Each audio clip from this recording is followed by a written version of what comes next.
door that won't close. Bounces all the way. Not only will it not close, it will actively Did you see the bounce power back. to hit it last time? I was like, Oh yeah. it's like, will not fucking go in. All right, so we've got we're getting ready to play Mystic Empyrean. We've already created the world, so now we're actually going to dive in here. So I guess one thing that is a good idea to do before we dive into the first session, which I'll go through, is introduce our characters.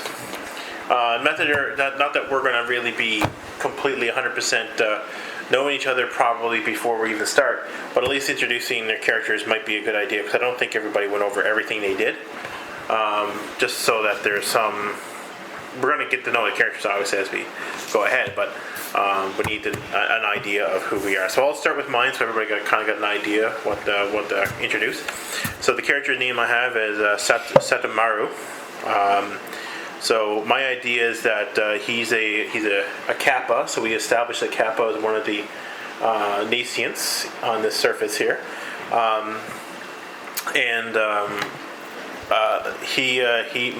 His abilities right now is his personality is cruel, solidarity, gruff, and adaptable. So that's kind of his personality. The idea of him was, I guess technically, I don't have a profession for him because I didn't think it was relevant for this guy. He likes killing the Kerm. He dislikes the Kerm. He's frail and sickly. And his attitude is cruel, uncaring, and vengeful. He has frog-like appearance with dark skin, but scars all over his back. His breath is icy to the mist, like it has like an icy mist, and eyes reflect like mirrors with no pupils. And he has a garled left hand, which radiates with death. So the hand itself is kind of all fucked up and stuff. And that kind of goes with, I took that from the traits of the... We were supposed to do that, weren't we? I remember you saying that. Yeah, so I took that from the traits of that. So now you can go over the book with your traits if you want to real quick and just kind of come up with that. Other than that, his creeds are, the Nacians are all worthless vermin. There are no moral absolutes, and others have to fix their own problems. We are not going to get over that. Just based on creed alone. Yeah. Fun. Yeah. Also, everybody added an additional circle to your realm balance. So we all start with one of everything, and we add one additional one for everything that we have. Because you can't draw from the deck if you have one of those missing. Yeah. So if you end up ever losing all of a certain element, then you could end up getting a deep or a heart wound. So we have one of everything and one... Oh yeah, one extra of everything else, yeah. Cool. Yes. I have the heat on like 25, but it hasn't any chance to actually like super warm up yet. Or at least to my liking. You guys might be in the sweat boxes if it was to my liking. When we bought our house, I was terrified because like it has oil heat, and I've just never had any experience with it. I've only ever lived in apartments with electric heat, and I'm like, man, I don't know, like, is it going to be super expensive? Is it going to heat the place properly? And I have those like huge, obnoxious like coil water radiators.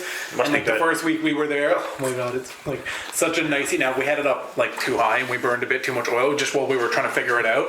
So we had it at like 20 degrees, and that just burned it like way too fast. So we dropped it down to 18, but even still, it's like nice, comfortable, and it's like a nice even heat. And I'm surprised with how much I like it, because I thought I was going to like hate it. Yeah. The worst part is when you have to go back to electric after that, and you're like, yeah. So the other issue would hoping to not have to, at least until if they stop mining oil in however many years that's going to be. Right. I guess the only other thing would be like having to call the oil truck all the time. And it's actually not bad. I literally log into a Harvey's account, say request oil, and within 24 hours, they end up, the pipe is outside. They don't even have to knock on the door. They show up, they fill it up, they're gone. Yeah. Oh wow. It's like a surprisingly easy process. Holy crap. Yeah. Now it costs like $500 to $600 to fill the tank, but it lasts like a few months in the winter, right? So, and our electric heat bill is like half of what it would normally be, I guess, if you're using electric to heat the place as well. So it kind of evens out. We normally like end up in our rooms, and I've got that, and he's got one in his room, so we just use those electric heaters. I was terrified. What time your parents visit stuff? So in your Each of actual the individual talents, traits, like so if it has an appearance, yeah, it'll be in the description. Yeah. They don't. Yeah. I don't think they all say no. like. It'll be in the superficial part. Gotcha. Yeah, Okay. it'll tell you if there's anything you need to add on. If not, then you don't have to, right? Yeah, because I got the one where like my body is made of like all different types of flesh. Oh god. Well, do you want to go through your character then? Sure. My name is Maxwell, and I'm just my appearance like mostly is just like a super old guy. Okay. I'm a sage, so like I work with the library within the guilds, and my whole thing is books and knowledge. So a lot of my traits, academic. Apparently, books is not one of the popular things. No, mostly alcohol. I wasn't I don't necessarily like. I don't know how I got to this point, this area. Like I don't know, because I know they said we can kind of come from anywhere. Yeah. So I didn't really work out because we were still doing the whole. Oh, for sure. The whole area. So like I still don't have an idea of what like where I originally came from, but mostly just like working in a library and like seeking knowledge. Like the whole thing is like wherever I can go anywhere. Like it's a really big thing. Like some of the creeds is like knowledge above all. Okay. And like so basically, if we're ever in a situation where like there's some sort of old like script or like book or tome or anything like You're that, all in that shit. I'm all about it. Yeah, like I need to get it. I need to read it. So I also have resourceful and gossiping and demagogue, which is basically like I just like to like talk to people about knowledge and like. Not mansplaining, but like a friendly old man way of being like, oh, I read this in a book, and just like gossipy and babbling like. So because of the gossiping trait, that's the one that gives me the flesh. Made of many parts, the flesh crawls, and the skin is a sac that holds together a myriad of smaller entities. But that is not something that I show off. So my character tends to like mostly covered up, like scarf around the face, hat you're not, on. Not showing off your sack. Yeah, I'm not like check it out. Check out this sack, all right. But yeah, so not really useful in a fight. The physique is old and brittle, but I would more or less be like useful fountain of knowledge if something comes along and I'm like, well, I can't fight this, but I can tell you how to fight it. Yeah. All right. Cool. Did you went through all your creeds too? So knowledge above all, help those in need because he's just a friendly old man, and the nascent are crucial to survival. So we're big opposites.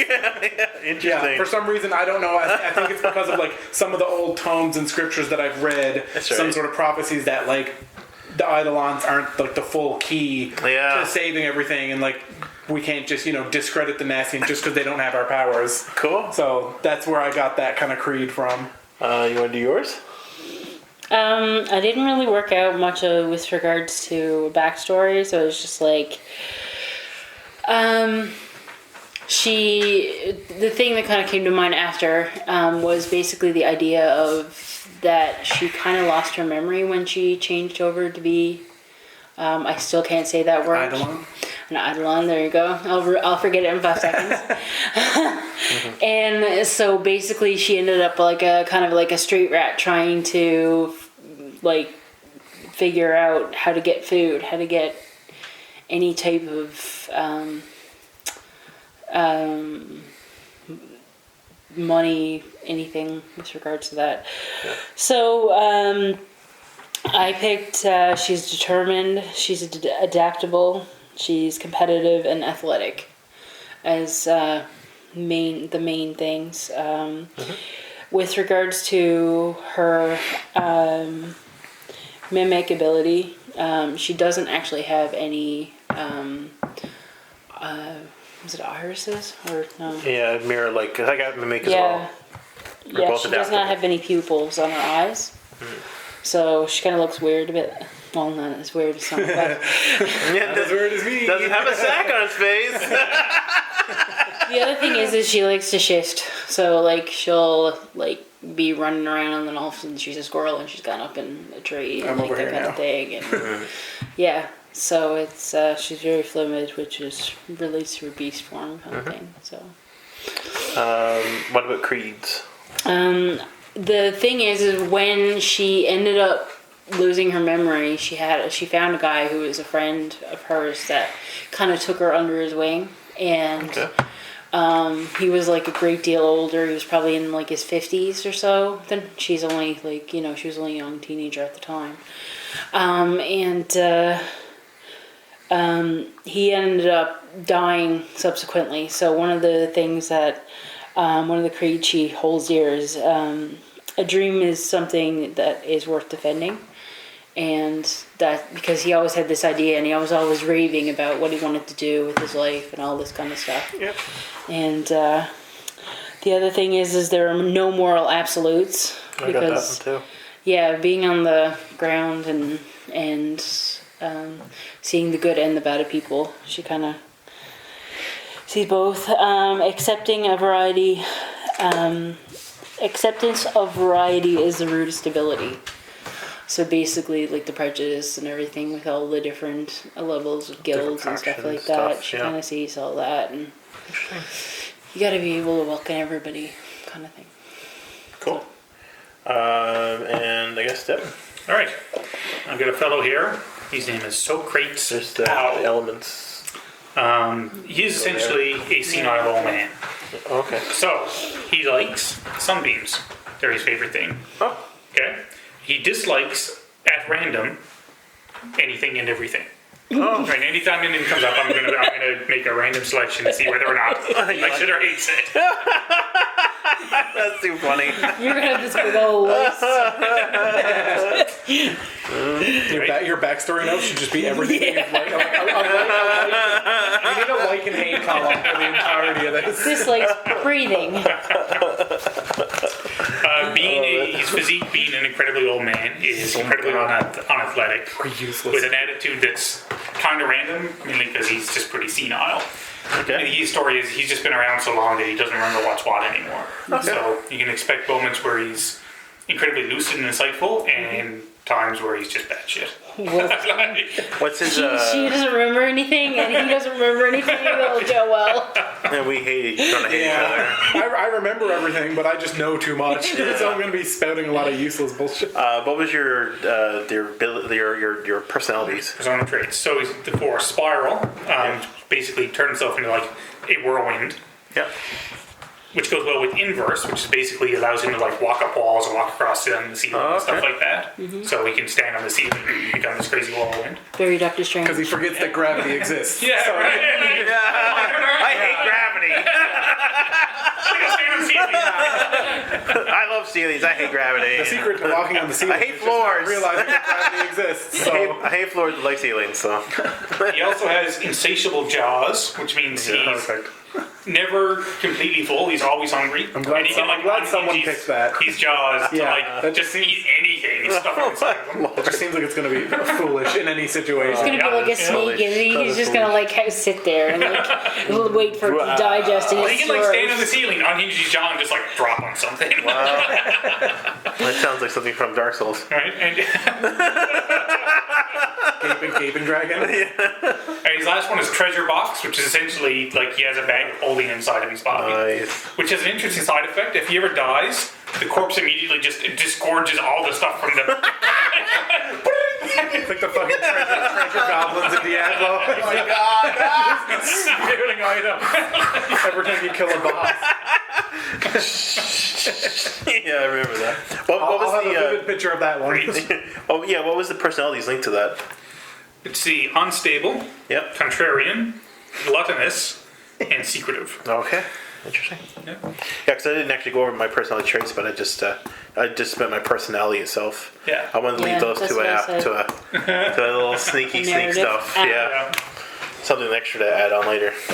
So for his creeds, I picked the wise have a right and duty to direct the world. Oh Jesus. There are no moral absolutes. Oh shit! All three of us got that.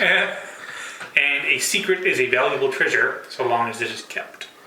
All right. Wow. All right. So that's cool. So I'm gonna grab that book. I wonder how We're Mike's do gonna gel with session this. Yeah, and this system, because it's kind of like every time we sit down to play, technically we should be able to have a scenario completed, or at least basically completed by the time it ends. And it's not like when we're like, oh, well, we out-leveled you and now you're so far behind. Yeah, or even, one of us might have an extra trait or like a couple. We're never going to be in an area that we just can't throw them in, you know? That's the thing. Where D&D is such, and you kind of got to go, well, is it going to fit what's going on? Does it make sense? Yeah. Usually it's like, you're been in prison here. Oh, they found you. You were a prisoner. And how do we write you back in? You just showed up. Oh, you guys were over here. Or you get NPC'd, and then it's like, well, my character wouldn't have done that, and then there's some other stuff. I haven't even really read Why is my stuff missing? It's like, well, you almost spend all my gold. You gave it all away for charity. He's like, but I'm lawful evil. It doesn't make sense. Yeah, so, that kind of stuff. So it doesn't do any of that. So the moment someone's gone, they're gone, and then when they're in, you're in. And usually scenario is complete. Usually the same session that we're done. So not always. Sometimes there's a couple of different parters, but most of the time it's done. Yeah. All right. So now we're just going to go right to first session. So.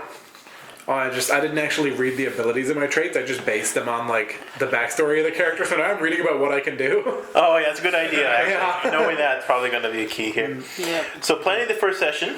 So photocopy the sheets from Appendix D, which we did, and use this to loosely plan your first session. The character sheets. And other ones are planning to come. Experienced GMs who have played their own RPGs should feel free to use these techniques for session planning, but it's not a rule. Yeah. The initial game, decide on the seed roll, which we did. Use a pencil and blah blah blah. Okay. So we did all this. It's basically a sandbox. So this is a sandbox game. So experience, like, go around, enjoy the realm, and then we'll open things as we go. And make sure it's large enough to accommodate a number of different personalities of people. In the initial game, the players are going to discover something that will change the world forever. A cornerstone that will allow them to unlock the world that has been lost to the Aether. The goal for the first game is to find this stone and discover how to use it. So we got 3 different plots that we can start with. We can say that we've already have the stone, and we're questioning, and the question is how to use it. They accomplish this by researching a specific place, or by finding or translating some type of instruction. This leads to a puzzle-oriented game. The authorities of the world possess the stone, but do not know how to use it. The players have discovered how. And must first gain access to it through an espionage or by building reputation and clout the authorities of the world to entrust them with it. This leads to a social game. And the last one is the stone is in a deep dungeon or natural or undisturbed sanctuary, perhaps a guardian of some sort. This leads to an action-based game. So those are the 3 that we're looking at. So as a group, we kind of choose which direction you want to go, and then we do establishing questions, and then that's how the game goes from now on. It's literally when we're not building realms, we're establishing questions. So I would say, based on those 3, the first or the third, if we wanted to have it somehow related to the church, either we already have it, but it has to be used at the church, so we need to find a way to get down to the surface safely, or it's down there and it can be a dungeon-y kind of thing where we gotta go to the church or the underground lab or something. The other thing could be, if we want to make it more of a social thing, it could be either the elite from the factory are trying to use it as like that's what they've been trying to make with that. As soon as you said that, I was like, okay, so that's what they've been trying to do with their magic, but they don't know how to use it properly, and they've just been fucking it up. Yeah, and the actual residue could have been they're using this cornerstone, the magical thing, to create items and stuff, making it a disparity between all the other guilds. That's why they're always doing so well, because their cornerstone is got this great magical power, but they're abusing it, but they're not. Yeah, they don't really know the circumstances and consequences of what they're doing. Yeah. So that's something that those are 3 different types of ways we can view this. And I mean, we can kind of mix and match. So if we could say that the cornerstone itself, so we know how to use it. So maybe we know from some reason. I guess we can come up with a reason why.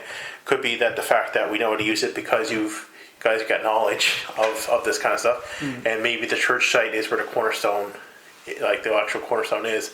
So we can kind of come up with that idea. So we're going to go to the first session and start establishing questions. We could mix both, I guess, as well. Like we wanted the church to be a thing somehow relevant to that first cornerstone. So maybe they have it and they're using it, but there's some piece of it that was left in the church and needs. Or the church runs the company. The ruins of the church, or maybe it's not ruins. Yeah. Oh, there's all sorts of stuff. Yeah. Yeah. Okay. So we got a context here. So the context is we're going to discover the cornerstone. Is everybody okay with the factory using it? Yeah. And we need to try to figure out where to use it. Right. So now we're going to establish some questions here. So maybe it only creates things properly when it's inside the church, but they don't want to let go of it for us to bring it down there, because what if we lose it and they can't make their magical items? Yes. But the only way to properly activate it is within the church. Yeah, in order to open the cornerstone or place the cornerstone, right? But the cornerstone is supposed to be something that could literally unlock a realm. So it's very powerful. But and so, like, presumably, I don't know if they would know this, but like we might have to convince them or lie to them or steal it from them or something. Yeah. Because they're not going to want to get rid of it. It's like that's their fucking breadwinner. That's right. Like, that's what's making all their magical items and their special stuff. So if we're give them the power of the other guilds. We need to bring it down here to this like unlived-in area with a bunch of evil creatures. We're also super old and may not. Yeah, that's right. We have this senile guy. Yeah. But don't worry, it's all good. My flesh is made of different things. All right. So the context is the first thing that we did. So we did what's the encounters here. So we're going to. We already established that pretty good there, I think. So right now the current conflict would be the factory has the cornerstone and use it for power. Use it to make items or. The big thing of this game is balance. So it's like for every good thing, there's something equally. That's right. Right. So you can say for every thing that it makes, it pollutes just as much. Could be the residue. They're not using it correctly. Maybe it's the residue from the cornerstone kind of leaking out, and it's kind of screwing up everything. Who knows? Or maybe the factory stuff that they're using to shave off its magic. Right? And maybe the cornerstone is what makes the castle float. Right? So we need this, but it's also going to plummet your castle into the evil swamp. Yeah. So, that's so interesting. we might be screwed. Yeah. All right, so... we steal it and wipe out the species. Really interesting. As long as I get their books. That's right. So the first part of any encounter is context, so we just came up with a brief description here. So this one here just has very, very generic. You come across a cart that's tripped over in the middle of the road. Beside it is ruined goods. Small, rounded man looks like a merchant. The merchant seems to be worried as you approach. So we would have to come up with like a context. So kind of like, I guess, I guess we don't even come up with why we all working together as such. But I guess in this sense here, we might want to establish how the four of us have anything to do with each other, right? That I have no idea. So let's continue on with the questions here. So this would be a reasonable context to give players. We just live in the retirement home together. We go way back, but he doesn't remember it. Okay, first part of any kind of context. That I've known you. The player who's establishing the encounter should give the context. What was that? Like we've known each other for like our whole lives since we're both super old guys, but he never remembers it, and I'm constantly reminding him that like we've known each other since like. Oh, that's awesome. I think I've been like the backstory for my character was he was experimented on. That's what he is by the Kerm from the depths or whatever. He's actually not a real Eidolon or Eidolon. He was kind of created as an experiment, and he got the powers of an Eidolon, but not quite to the level as what an Eidolon should be. So he has some Lesser flaws, right? So I think I have 1 or 2 vices on this guy. So he's almost like he's kind of fucked up, I right? feel like you're like talking about some like 90s anime. Oh yeah, sorry, the Berserk. It's like such a common theme back then, right? It was, like- yeah, just gore, shock value, right? You're just Akira. Yeah, Kira. Yeah, pretty much. Yeah, I somehow made my way to the castle. I guess to the floating castle, and I can't really see how yet because I don't think any of my abilities make me fly or anything. But I guess I'll come up with that later. I'm assuming they have ways up and down. Like if they got up there in the first place, maybe they have some sort of system. Yeah. Whatever it is, whether they have little like flying machines or. I could have just killed the person and just got into whatever the flying machine is. And got up or there, they have right? like a tube or a rope ladder. I don't know. I don't know how high it floats. Yeah. My idea would be to seek somebody out for. I guess power for my own benefit. So in this case here, Well, maybe the rum runners. You got in with them. The guys who go down to the surface. Oh, rum runners! There you go. So you stowed away with them, or like got into their crew, and that's how you made it. Yeah, Maybe you were just planning on like killing them because you really don't like them, and you're gonna try to go like see how many you can take out. All right, so I'm okay. I'm coming back to the surface in the rum runners. I guess that's kind of where we can kind of start too. There for my character. I literally snuck a pond because I needed to get out of the surface area, and this is my only way of doing it. And then I had plans to kill an Ancient on my way up. So, She's currently covered in a cloak. She's getting information about the church and how bad they are, and okay. she's trying to seek out the cornerstone for herself because it was the dream of the guy that helped raise her.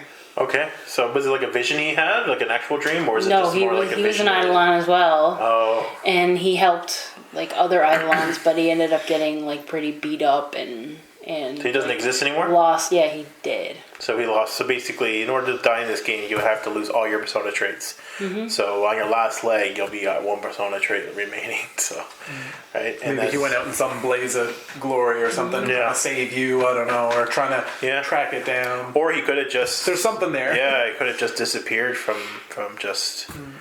Yeah, interesting. There was obviously some great circumstance. Yeah. Well, I think died. he got to the point that he was down to that like last one, and he just started to kind of like give up and drink and Or even what could happen if he was all consumed. tell In a tales certain- about everything that had happened, but That's interesting. that he couldn't achieve that anymore because he didn't have enough power to do so.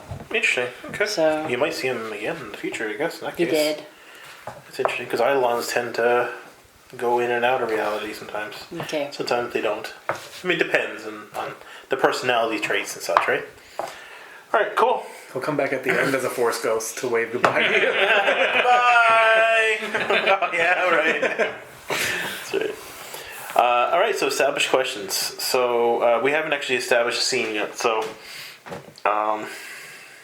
It just reminded me of Princess Mononoke, you know, like the little tree spirits that Yeah. go like that and make those noises. It freaked me out. okay.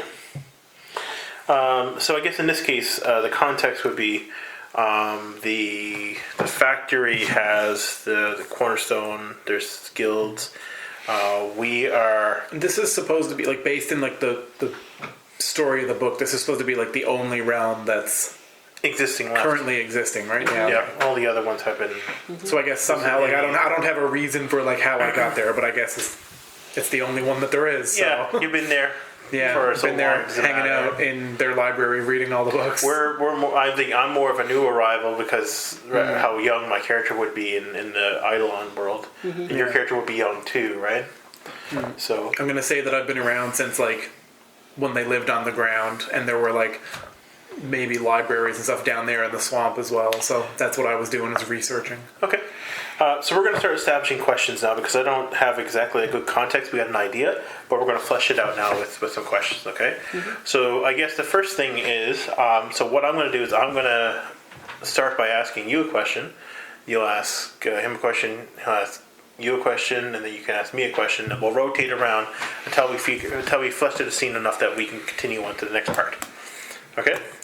So, establishing questions. So I'm going to just essentially ask a question. So, I'm going to ask you. So I'm going to say, what time of day is it? 2 p.m. Okay.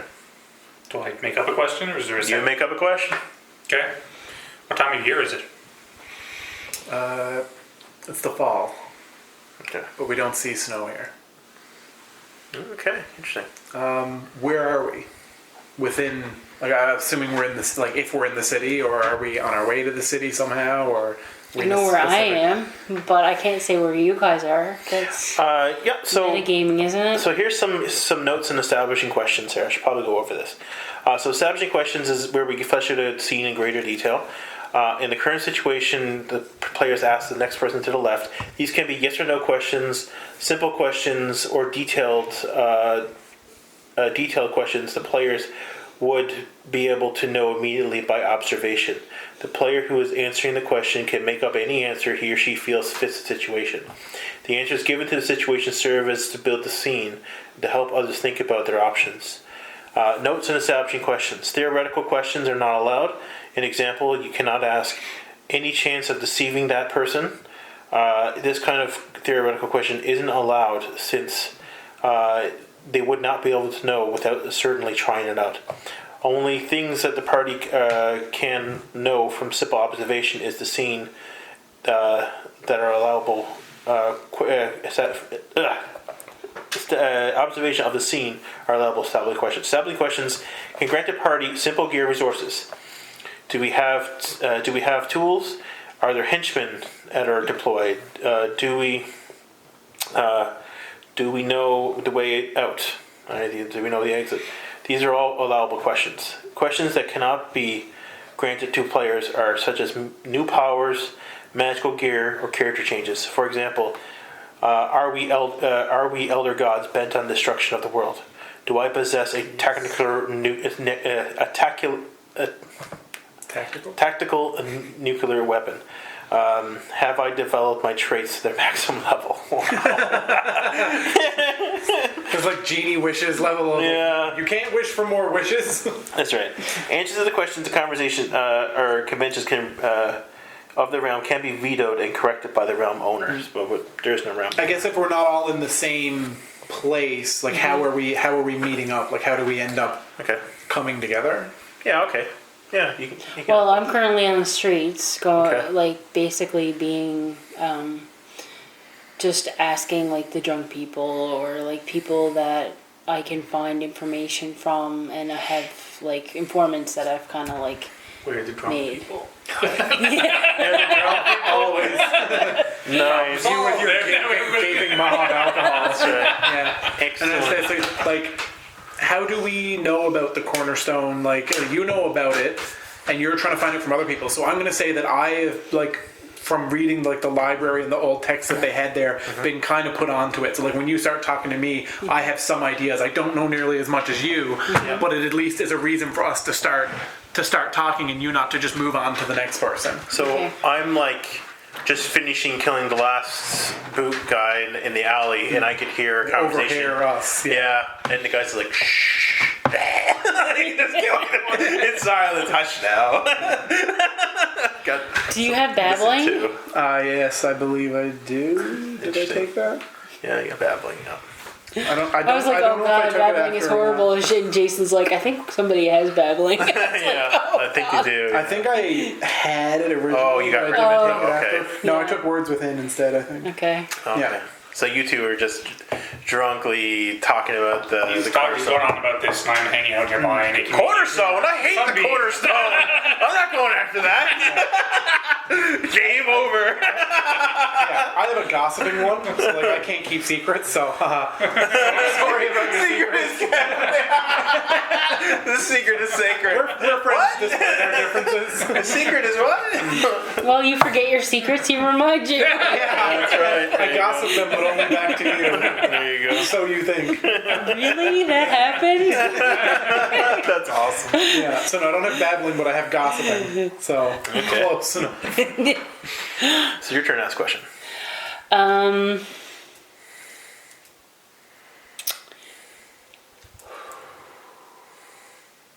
It's harder to ask the question than answer it. Yeah, it is. 100%. It can be very generic, or it can be detailed. Like I said, it could be like a yes or no question, or it could be something related to the scene, but it's something that's within the confounds of the scene. Yeah.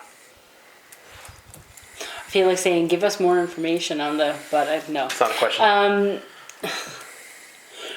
What does the church look like? The church. Well, the church would be the church we established was on the surface. Mm-hmm. So I was thinking it'd be more like ruins. So it would have like a holy symbol. It would have like be in the swamp, like half sunken, and there'd be probably pieces of stone everywhere, and maybe like an arch that's not completely finished in the center. But there's like nobody in it. Nobody there. Yeah, nobody there. I should say nobody that's there that you can't see from above. So maybe there's... Because if no one lives on the surface, people just go down there and then back up. That's right.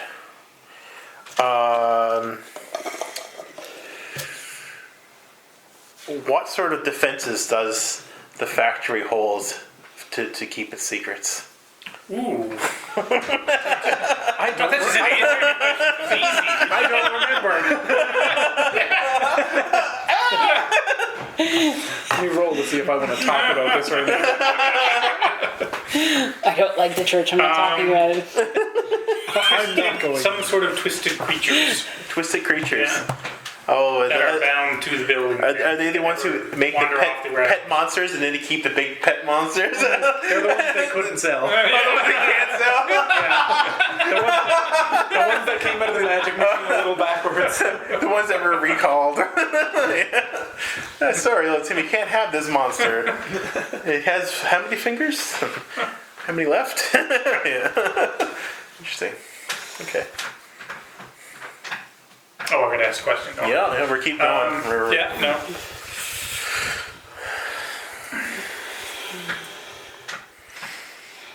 It is harder to ask the question. It is. At least when you're prompted, you have an idea. Yeah. It's so open-ended. You can ask. Yeah. Basically anything outside of. Yeah, just keep in mind like the stuff that we're going for here. If we're going for that cornerstone as a hook, we should be kind of focusing on that as well. Yeah. Do many... No. Because has anybody else... Does it appear that anybody else has been down there lately rummaging around for the cornerstone as well? Most people tend to stay away from the church. They think it's a bad omen. Those who are still religious, a lot of them have moved on to magic and more science-based stuff.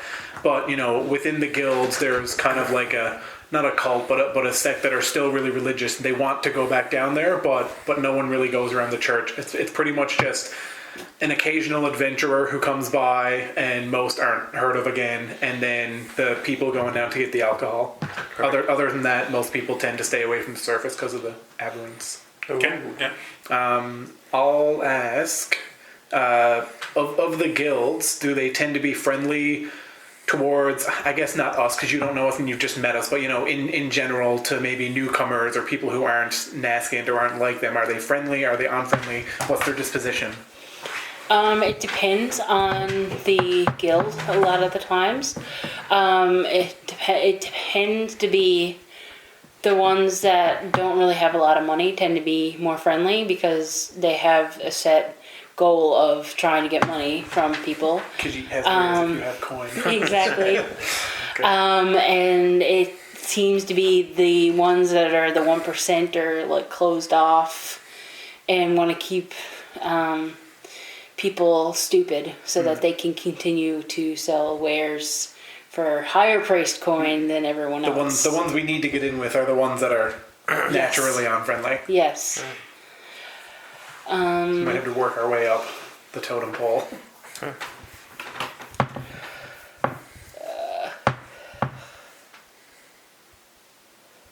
wondering now.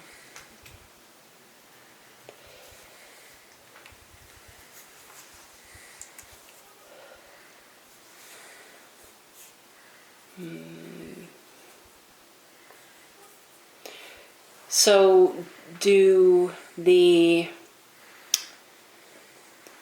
people who are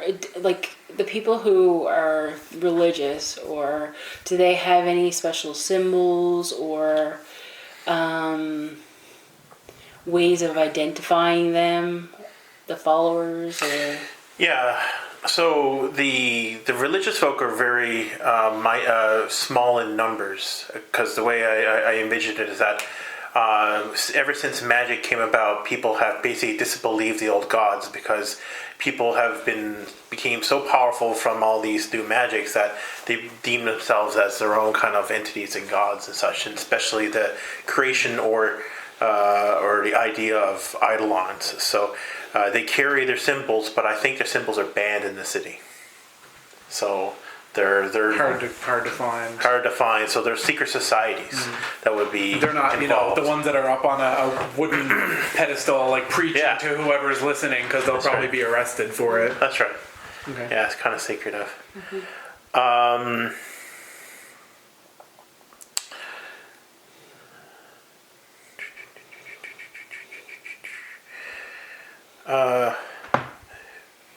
Is the street that we're, I guess, on or near, is it near the factory? And is it near the factory? Are we close to the factory where we're to now, or are we somewhere else in the city? In the floating city, I guess. I don't know. It seems like a yes or no question. You're not close to the factory. Cool. Where are we? That's a good question. And we got lots of places here, or you can make up your own. I'm just gonna say we're in one of the general market squares. Well, I mean, that's how that's where you've been asking questions. It's an open market, so you've been asking anyone who's willing to listen. There's a lot of frog people ribbiting around, and it's a busy market. You just came out from an alleyway where you killed the last of the rum runners who were bringing alcohol to their That makes sense. to their market cart. So they're gonna be expecting them soon potentially. But That's right. so that's where we are. I feel like there's a where's the rum gone moment. Yeah. There it is. I'm new here.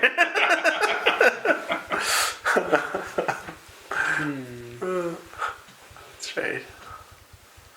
I don't know if I should add.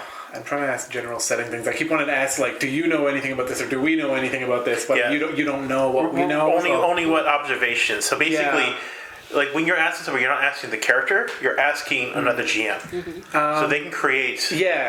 Yeah, that's what I'm trying to not to ask those questions, because at first I was going to say do you or any of us know about the underground lab city, but that wouldn't really be. Or you can just say, what's the underground lab city look like? Yeah, no, And then we I'll just say kinda have that, right? within the market. I'll stick to the scene where we would are. be the best Within thing. the market where we are, does it look like there's any, I guess, members of the higher magic guild or any security people who might report back to them if they hear us talking?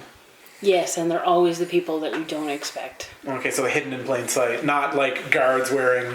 Yes. Okay. It's made to be purposely They're those mixed people in. that you can't see or can't Yeah, tell. so you could go up and ask someone with a random vegetable cart, and they could say, "Ah, gotcha." Yeah, pretty much.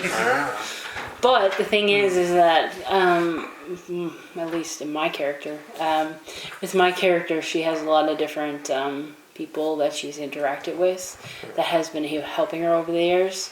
So she kind of knows a little bit more of kind of how not to ask the wrong person, I guess.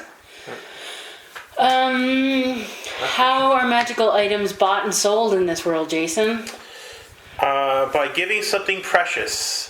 It has to be something of value, and they have ways to measure how much emotional value that item has. So no. That was in a specific K-drama, currency. okay? They have ways to measure your feeling towards something, almost like an emotional radar. How much does this mean to you? Yeah. That was actually in a K-drama. Was it? I had no Yes. idea. Yeah.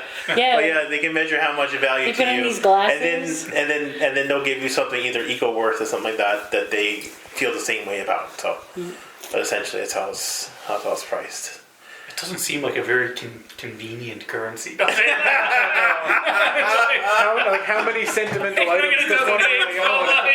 Well, the thing is, if it's not something that you really care about, then you might be able to get, like something that you don't really care about for something that's a lot of. If there's a lot of food, then it'd be like, I can do without this. Yeah, these are my lucky underwear. However, but they're still just underwear. So however, it makes people who have less something, like, I'm giving it my last thing, more valuable, right? So, yeah, it's kind of like unlike, I guess, Facebook Marketplace, and especially Newfoundland, where everything's overpriced, and no matter how you look at it. Thing is, though, a doll could be precious to me, but but not to the other not person. anybody else. So The emotional weight is the only thing giving intrinsic value to the item. Then it's literally impossible for anybody to be rich or poor unless you have absolutely nothing. That's right. Like, you're walking down the road without even, like, clothes. And even then you're like, this fingernail is the last thing I have. I value it so much. Hey, I'm rich again. So the people in the Crystal Tower, they're not just sitting on piles of money, they just want everyone's emotional things? Is that where... but maybe that gives them power. Yeah. Maybe they have their own power or their own magic. Psychic Then. Or maybe the readers itself are flawed and they're really taking something else. Some other type of reading or something. Maybe they're trying to find items and they think that somehow the emotional value, maybe these items are put back into the magic cornerstone machine to make stuff, and they think certain emotional values will make things better or worse. Well, how does the cornerstone maybe they produce created the emotional- items? Oh, then? this is the question? Yeah. Screams and Monsters Inc. Perfect. I suppose I should stick to the scene, should I? Or No, I'll try to answer it if Okay. you want, but I Yeah. got to think about it for a second. yeah, no problem. How deeply do we set up? Like, how many rounds of this? I know it just basically says until you got a good picture. until you feel like we can continue. Until one of us deems I don't have a question. Yeah. Cornerstone compresses ether with an unknown compound in the swamp water with the psychic energy of emotional value into items. Oh, there you go. There you go. There you go. That's how it works. Perfect. I feel like I should write that down.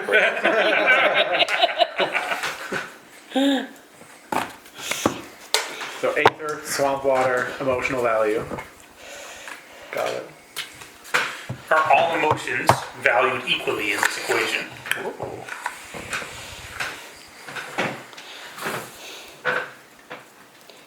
I would say Laughs versus screams. no. I don't know if I necessarily know what's more or less. I would say positive emotions, happiness, joy, things like that, I guess in their experiments tend to put out a lot more positive or wondrous items, and negative things, like things that are maybe something that reminds you of a past trauma, puts out the negative items. So depending on the context, if they're trying to make more monsters to defend their area, they're looking for things that people aren't happy with, and so yeah, positive makes positive and negative makes negative. So maybe the crystals or whatever they use to read actually absorbs the emotion, and then they can trade it into the factory or something to get that emotion. Blah means level 1 Wow. weapons. I wonder if that takes the emotion Yeah. away from you, almost like stripping you of the emotion, which would be like really bad for us because we're made of emotions and personalities. What if we shoved one of you in the machine? Oh, look at that! We created another monster.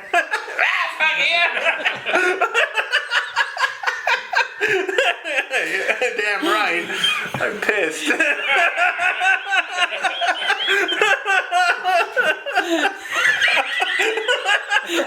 For some reason, I can see one of you guys do that.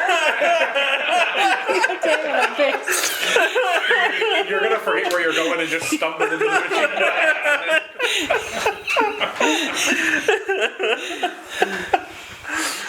I'm still trying to think like Oh shit. small picture where we are now. Where we are now. I'm gonna stick to that too then. Yeah. Gonna set up like some NPCs. I do like the fact who's we got around that. us. Like, is there anyone other than like the guards who might be trying to listen just in general to anyone? Does anyone in our direct vicinity seem directly interested in our conversation, or like they might have something to say, like someone else we can talk to other than just between the four of us about the cornerstone or about the church, or like does it look like anyone's eavesdropping? Except for me. from my character's point of view. No, from a GM point of view. So basically, you get to do absolute answers. I feel like actually taking something from Game of Thrones and being like, all the kids, All the children. be careful of the kids. They're listening at all times. Children.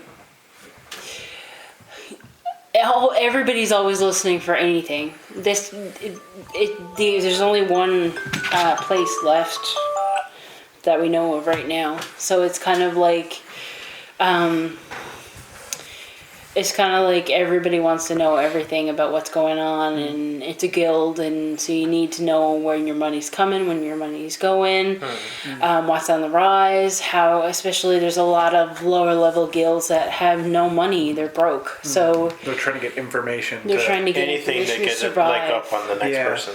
Everybody's basically So we're probably trying to talking in survive. pretty hushed tones. We're not just having just a nice, open, loud conversation in the market about this magical powers and That's right. cornerstones. No, it's not as You're the simple old as that. Betsy who's just To be in the broke. corner doing gossiping. To be broke, do they basically have to be like mired in apathy? I guess so.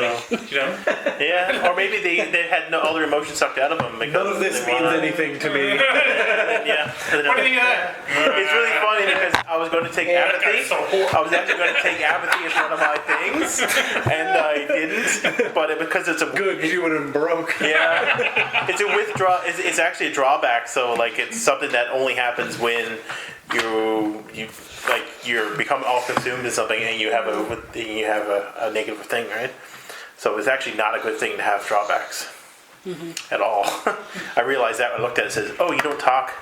And people have a hard time listening to you. I never wrote down what mine are. Like I wrote the what it was, the element, and then what goes along with it. But it doesn't have anywhere here to write. Like, No, it doesn't have whether it's a talent or Yeah. So you got a question? Yes. I have a vice. Not a Vices drawback. are okay. They're just as good as talent, virtue, vice. yeah. Vices and virtues are on par. So this is obviously not just going to be one magical item after another magical item after another magical item. There's got to be a way to expend these things. How is the magic expended? Is there a war going on? Because basically otherwise you're just going to keep getting and having huge amounts of magical items with no Yeah. Does it only have like a premise. small amount of success? Does the emotion need to be really, Yeah. really strong? Like if it's just something that you liked, then poof, like nothing comes out of it maybe. Yeah. You gotta grind your dailies before you can That's right. That's right. kind of dailies. That gets rid of all these. Yeah, I say the drawback comes from the amount of time it takes. So the more wondrous the item, the longer it takes, the more waste it makes, and So a free-to-play mobile game situation. yeah, pretty much. Yeah. Gotcha. Come back in 24 hours. That's right. That's right. It's got a timer on it, and it just goes on and on and on. I hate this city already. And then you're just like, oh man, I really want to play that game, but you can't because you don't have any energy left, and you just already tried. All your soldiers are currently deployed. That's But- right. What I mean though, like, and I know what you mean, like what you're saying. What I'm talking about though is more of like, what are these used for? Like, what are the magical items used for and directed to? Because otherwise, you're just building all these magical items for no use.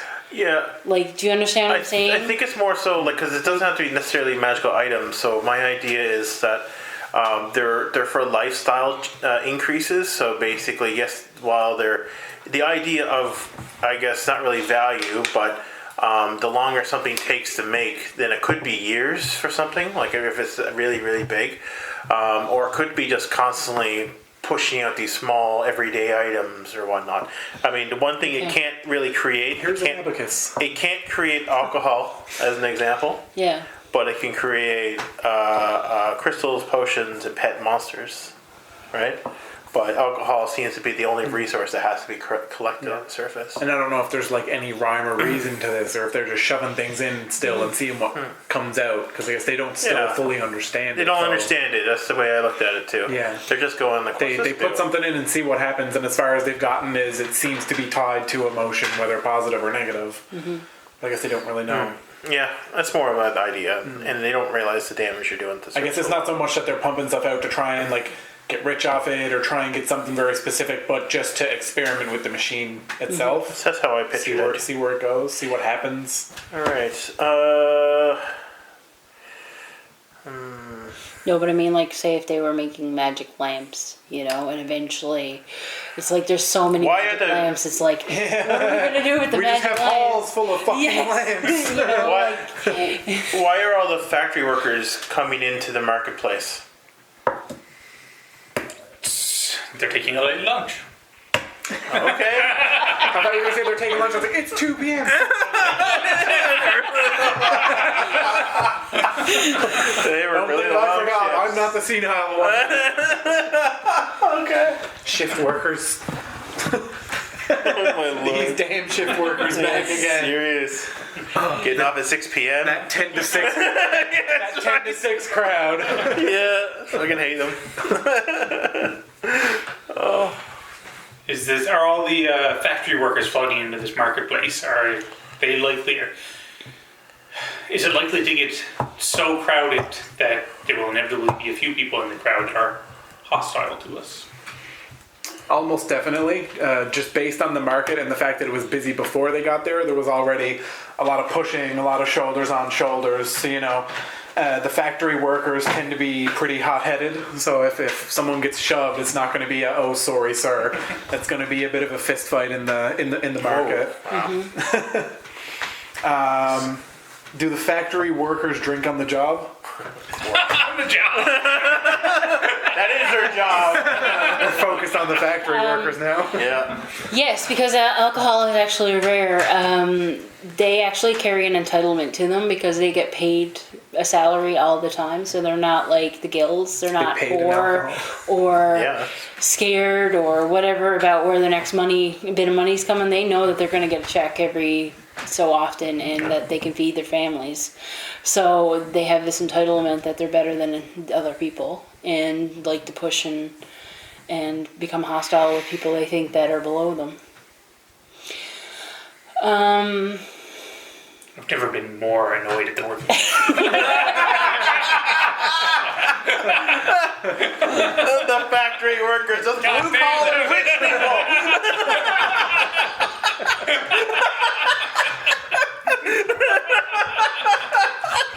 How the tables have turned.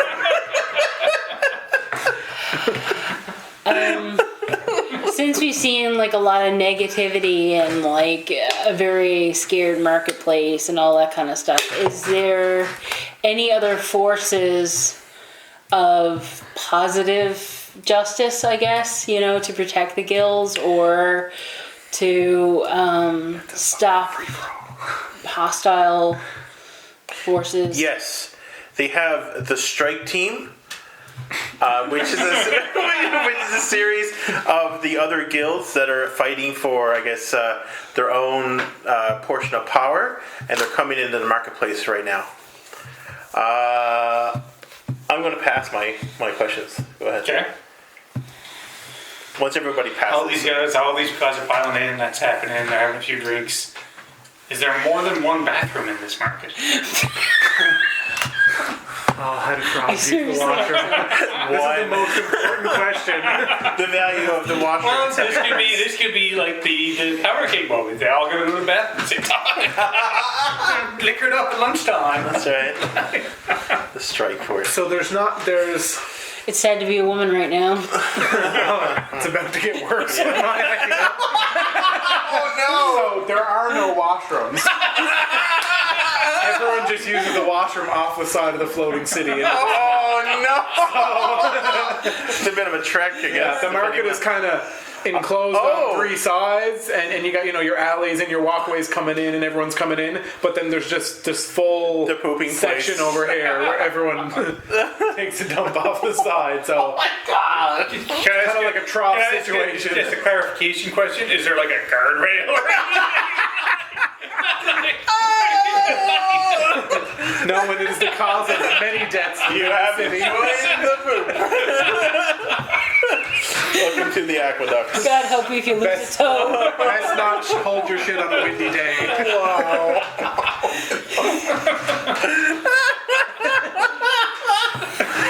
Oh, wow. the powder keg moment. Everybody tries to gather over the corner, and half the people fall off. It's like those roller coaster rides. You gotta pull the thing down over you and then you shit. So if you get like diphtheria or like food issues, yeah, that's where right. you gotta go like shit all the time, Yeah, that's right. you might as well die. That's it. Nowhere to go. Yeah, I don't think I got anything else. I guess I'll pass as well. Okay, so you're not answering me anymore. You're answering him because I passed already.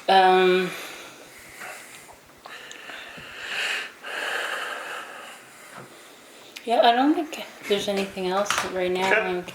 You still got a question? I'll shut it down. Okay. All right, we're I don't know if those washrooms will ever come up again. I'm hoping not. Oh, okay, will. I'm pretty sure it's coming up. All right, so now the next thing Everybody is that carries a jug just to piss in now. Yeah, anything to avoid That's the walls. true. That's right.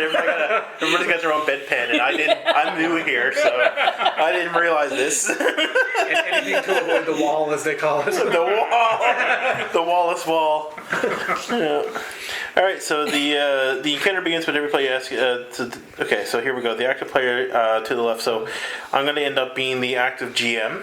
So we're going to start rotating around. So I'm going to go through the resolution, and then we're going to, now that we have established questions.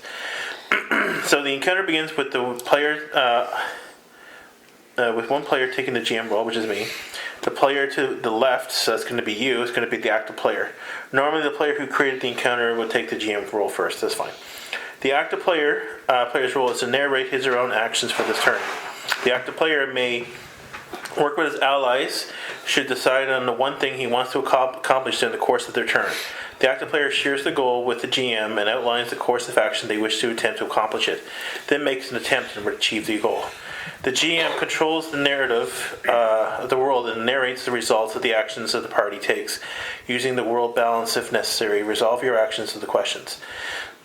He or she, I guess, can participate in the discussion that the party should do in order to control the player's actions. He should leave the ultimate decision on what the party's actions are to the active player. Active player playership rotates every time an attempt is resolved, be it successful or unsuccessful. The party is an acting group, then the GM may need to make multiple resolutions as part of the same attempted course of actions. Whenever the active player and the GM would be the same person, the GM makes a turn for the world. It's called an escalation. So basically what happens is, after everybody does their actions, and it comes back to me, I escalate the situation. So what I would do then is... You get really greasy. Yeah. And also, when it rotates around to me too, I also control if there's any opposing factions. So if you're doing any opposing factions, they also get a turn. So opposing factions get a turn, and then the world gets a turn at the end. Okay? And that happens for everyone. So everybody does that when your turn rolls around. So then what happens in the GM will rotate then to the right, and then I will take my turn, and then we'll turn it around, and then when it comes to your turn, the same rotation happens, then you become GM, and then we rotate the GM ship across. If the encounter is a scenario based, once the GM determines that the encounter has been resolved to a sufficient degree, they may move on to the closure phase. Generally, closure phase is when we achieve what we're looking to do. In this case, is to use the cornerstone. Right, that's the first one, and then from there we'll get to more stuff in the next session. But that's just kind of like the opener. So, I'm the GM. You're the player to my left. So during the active player's turn, everybody can talk. They can all cooperate, but the actions kind of go in order. And if they don't go in order, then once the other person takes their actions, technically it would, you know what I mean? It would kind of go around. So, but the active player generally gets the first one, and then it kind of goes around circles. So yeah, so you're in the scene. You got the factory workers. So coming in, and they're kind of being like butting shoulders, kind of elbowing people away. They kind of dress in this clothing. What? I gotta go piss. Oh yeah, that's right. Yeah, they're all piss loaded anyways, because they drink on the job, don't they? I think that's what it was. So There's no walls at the factory, That's so right. we gotta wait till they get to the market. That's right. And the whole campaign revolved around Pissing and shitting off the wall. Yeah, it's Whoops. like Game of Thrones reference there. Yeah. So what's the OHS situation in this factory? We don't employ those types. That's right. Plastic cups, no glass allowed. That's right. You just throw it off when you're Standard done. PPE. Yeah. That's what the magic machine pumps out. Just plastic, like solo red cups.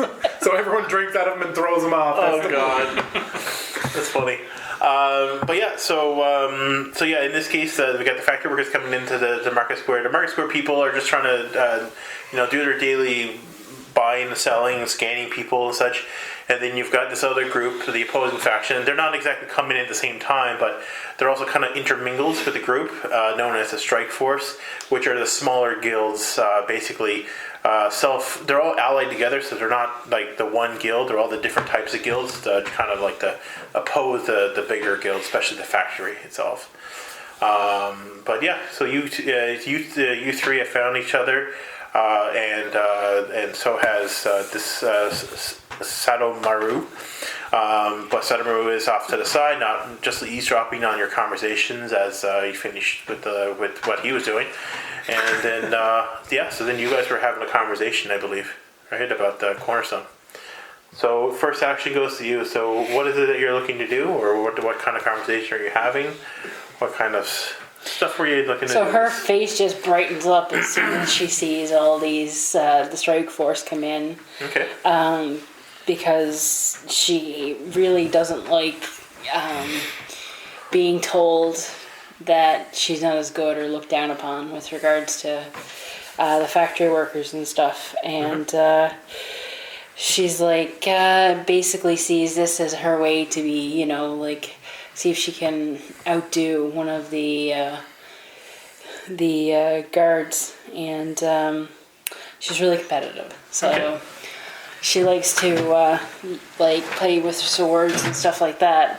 So she grabs her sword and kind of instead of dealing with the conversation, jumps into the fro and just knocks over a guard and goes, "Anybody want to have a game of swords?" So you're basically from my understanding, so when you're saying the guards, you mean the factory workers? Yes, the factory workers. So you're kind of like butting heads with the factory basically. workers, trying to intimidate them, or what are you looking to do with that sword thing? Well, she wants somebody to be able to go up against her. Is basically what she wants. Not so much She's the looking factory for a fight? workers, but no, she wants somebody that thinks they can best her. She wants to best them. So were you trying to frighten the enemy? You're trying to kind of confuse them, like. No, she wants to play with them. Okay, all right. That's fun for her. All right. I would consider it to be distracted. Let's see, social. Let's see.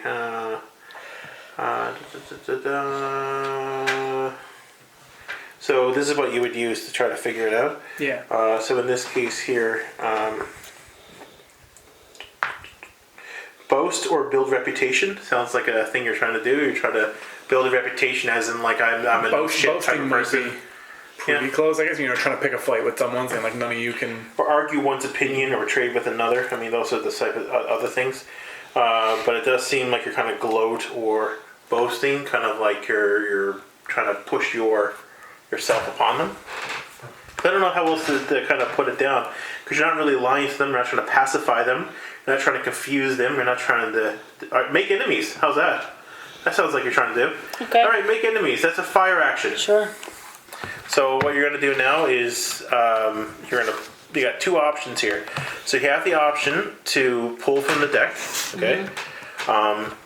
Since it's a fire, you have multiple choices here. So your first card that you would get, if you don't like it, you can pull up to one more. So it's every dot you have after your first. So your first one is the first one you draw, right? Which is the only reason that you can draw any other elements, because you have one of each, and any other dot is how many draws you get. Just draw a card. Yep. Stone. Okay. So with stone, that would be Big old failure. Okay, so that's It's on the character sheet. it's That's there, the yep. same order, right? From the that's a straight up failure. So that would be something bad happens and then something worse happens after that. So you can keep that roll, as a Are you going to roll the dice for keeping cards? or keeper. That's right. You can keep that card, or you can draw up to twice more because you're doing a fire action. Does that take away these for a certain amount of time then? Or So is that just the only way to do that, so there is things called anima surges. So yeah, okay. I knew there was something that like took these away. yeah. So if you wanted to, okay, here's the successes there. So if you wanted to say to you, I want an automatic success because this thing is really important to me. Then you say, I want to spend an anima and do a fire. What would happen then is we would go to the extra deck, pull it a fire, and add it to the deck. Mm-hmm. So it'll go into the discard pile, but we altered the world. We now added a fire into it, and then you lose one of these permanently, or for the session. Only for the session. Okay. So generally, the next session you will get it all back. So what if I just want to keep the card and take the failure? You can always just say I'm done drawing. Yep. Jason's gonna fuck us. I just want to see how fucked we can be. That's all. Okay, so you're going to keep the okay. So it's outside failure. Mm-hmm. So that means when this card is flipped, it is opposed directly. It's significant an abysmal failure. The action fail is potentially made worse, and then there's something else, additional consequences. So your action, so you go to a factory worker and you're like, hey, yeah, you want to fight me? You want to play Game of Swords? Instead, what ends up happening... I'm walking in. Behind you already, there's already other factory workers and they're all kind of crowding around you. And one of them already kind of like either clucked you in the back of the head with some alcoholic substance or whatever. What a waste. And he gets more. He gets it free. Right. That's right. And to make matters worse,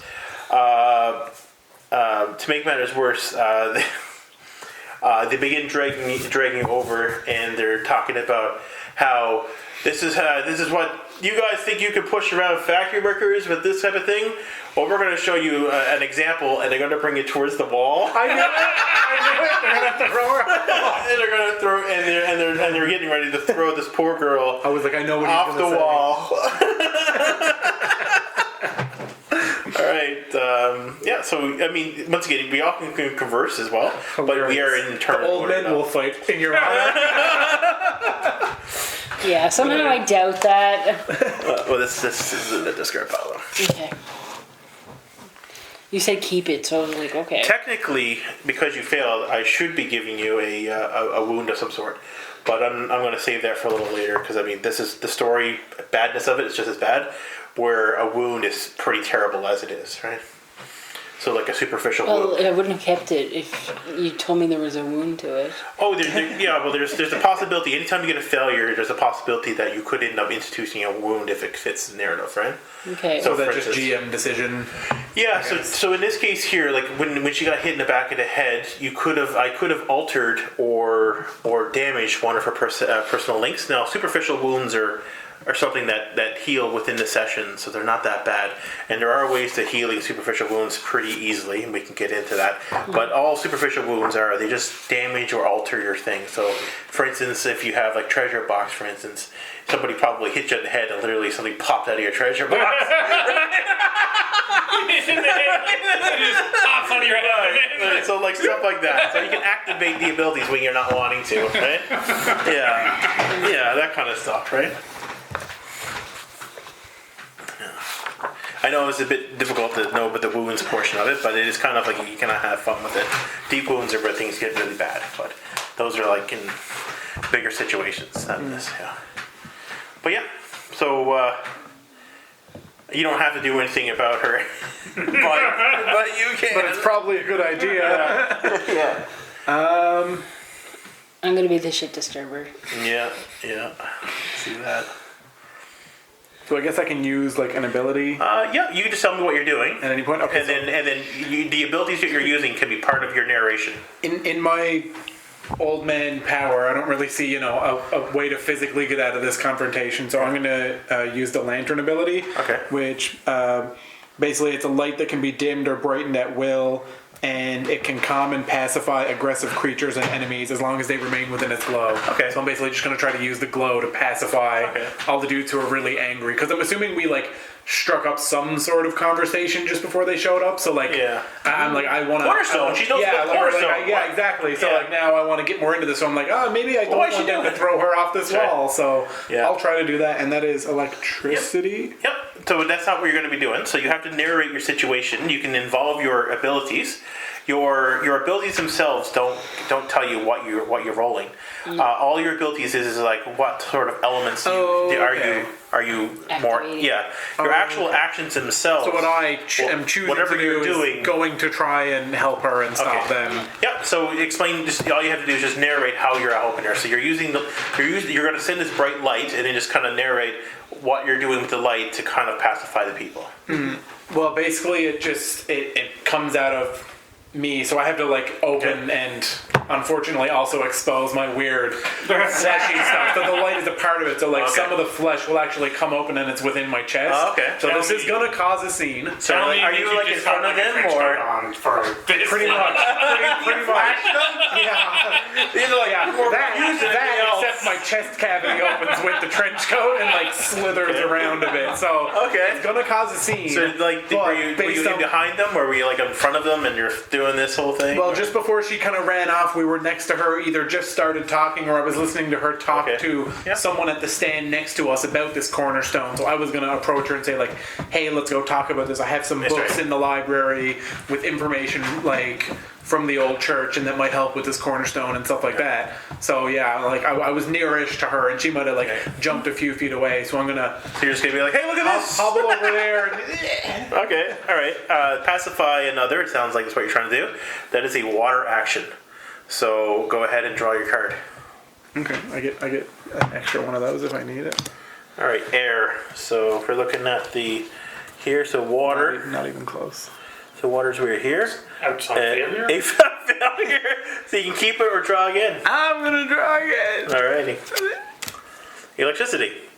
So electricity is an outside success. So that means that you get what you want, but something bad happens as well. Alright. You get tossed with me. Alright. No, I get what I want, so at least they... Yeah. So an outside success says... they give up on her. I'm so old. Yeah, so essentially it says here that so when this card is flipped, this signifies that there's a significant that you have you have a success with mitigating factors. So it's also called success, but it's so weird that like you can't respond to me. So like, no, that is what happened to me, but now you're the one who gets to respond. Because like if this was, I don't know, like in my head, like a different style of game, you're like, oh well, I'm just gonna turn into a bunch of flesh and like move away now. But like that was my action. So like the fact that the actions are in turns like that. Yeah, it's different. It is different. Yeah, it's funny. My fate is in your hands. I hope you remember me. Well, there are ways to do what's called surge assist. So if you have an ability to, say if you look at your thing and you're like, geez, he needs to get a darkness right now in order to succeed, and you're just like coming up with failures. So your partner, as long as they can describe how they're putting in like the, how they're helping you out, even during your turn, they can do what's a surge assist, which is literally doing a surge, which adds a card to the pile, but you get the result. Okay. Right. So would that be based on the element of their ability then, or is that still based on these? So like your extra one, for instance. Okay. If you're like, geez, I really need a darkness right now. And does that spend it for the session then? Your extra one the same way? Yeah. Spend it for the session exactly for yourself. Now keep in mind too, the more you add to the deck, the more likely those are going to happen. And the way escalations work and enemies work, they get two cards drawn together, and it tells whether or not there's a success or a failure. Right, so that's you'll see see it when my turn rolls around. And I guess you kind of eventually want to stack the deck in the favor of what your more elements, but also not in the favor because the escalations they get worse. Yeah, because the escalations get worse based on if the same element. So if I pull 2 fire, then literally you're going to get one of the worst escalations.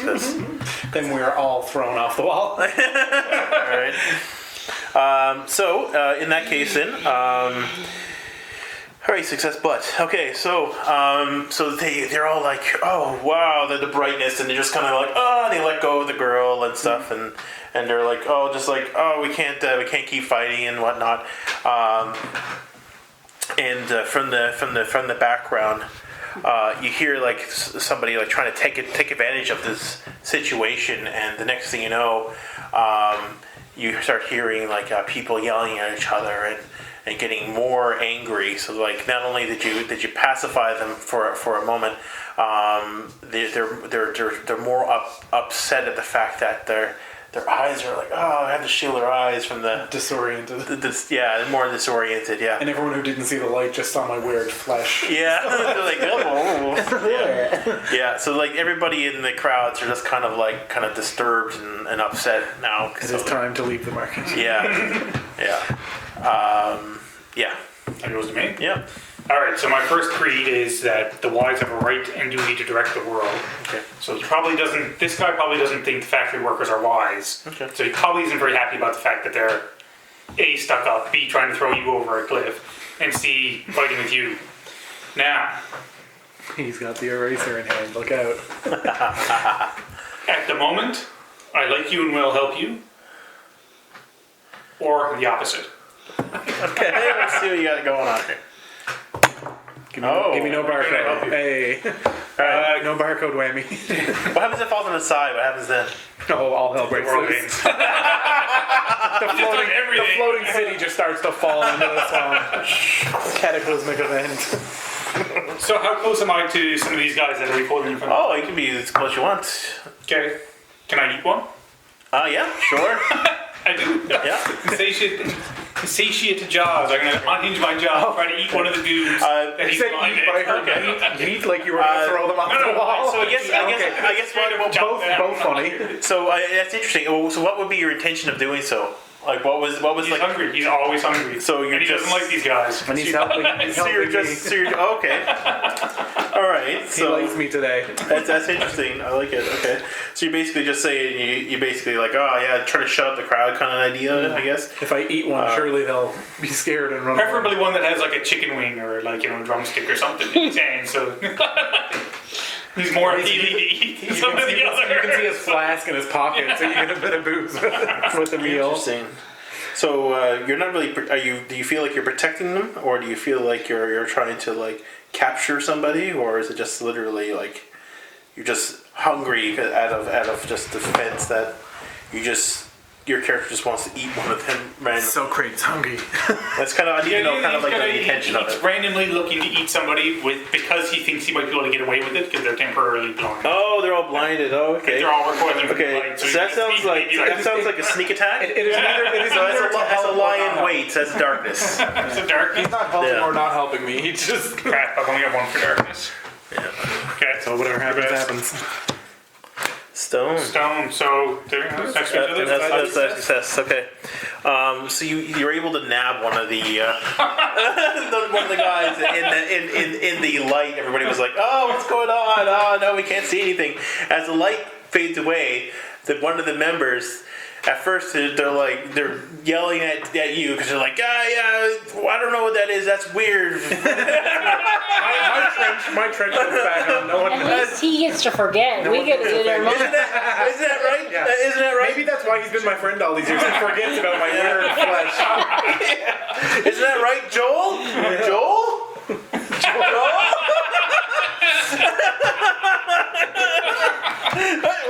Joel, me too. All right.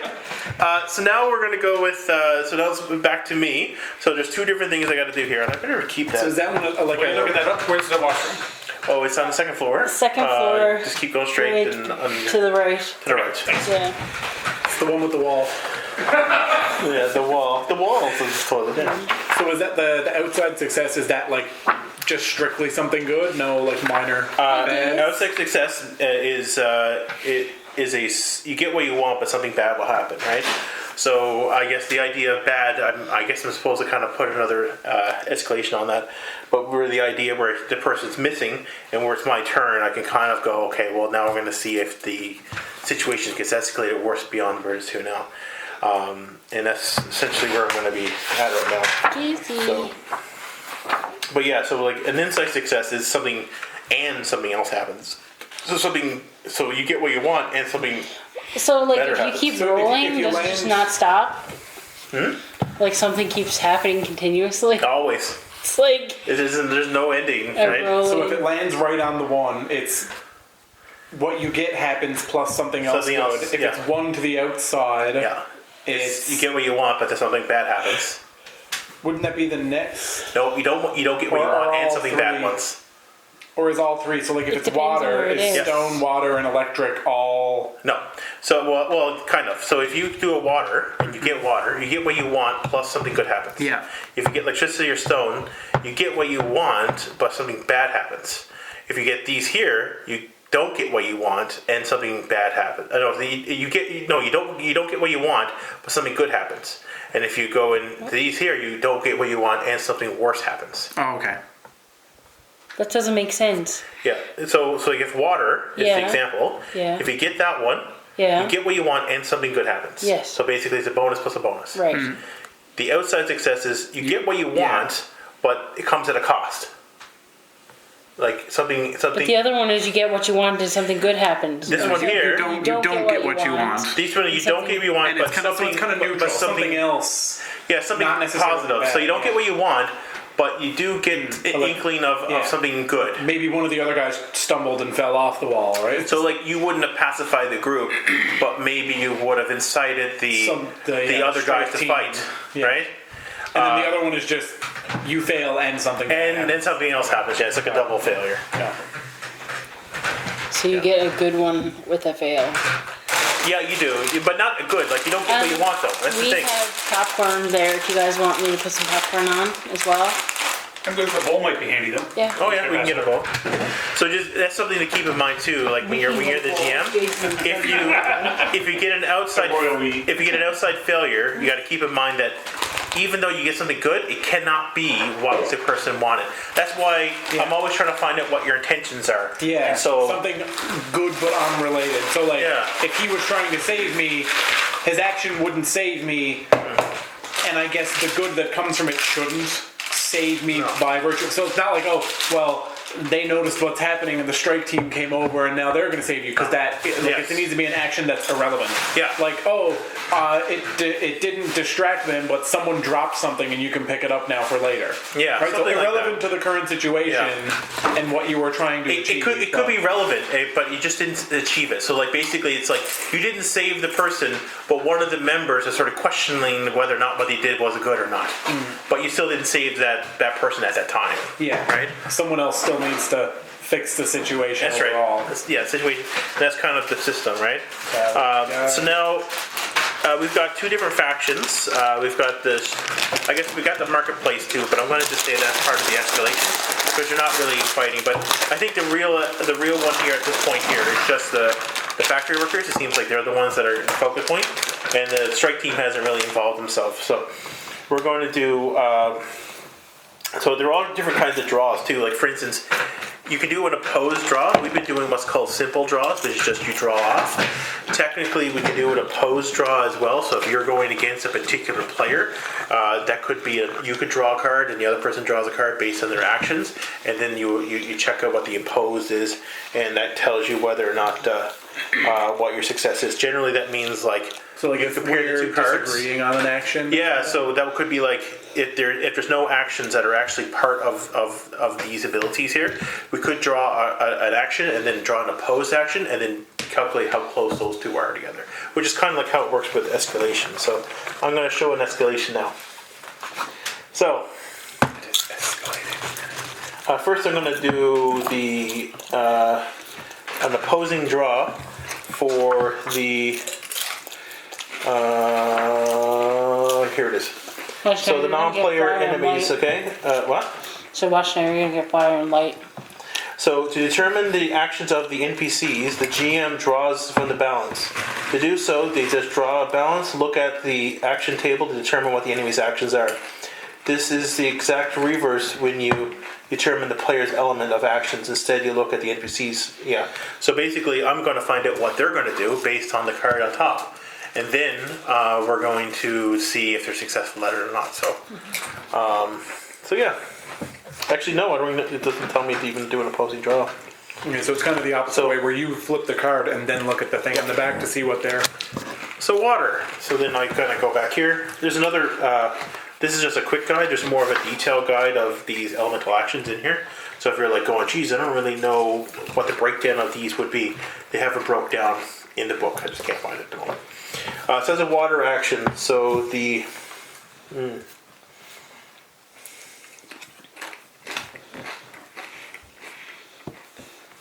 We're very quickly pivoting from social to combat. Yeah, you're starting to get to that point, aren't you? It seems like that's always the way it is.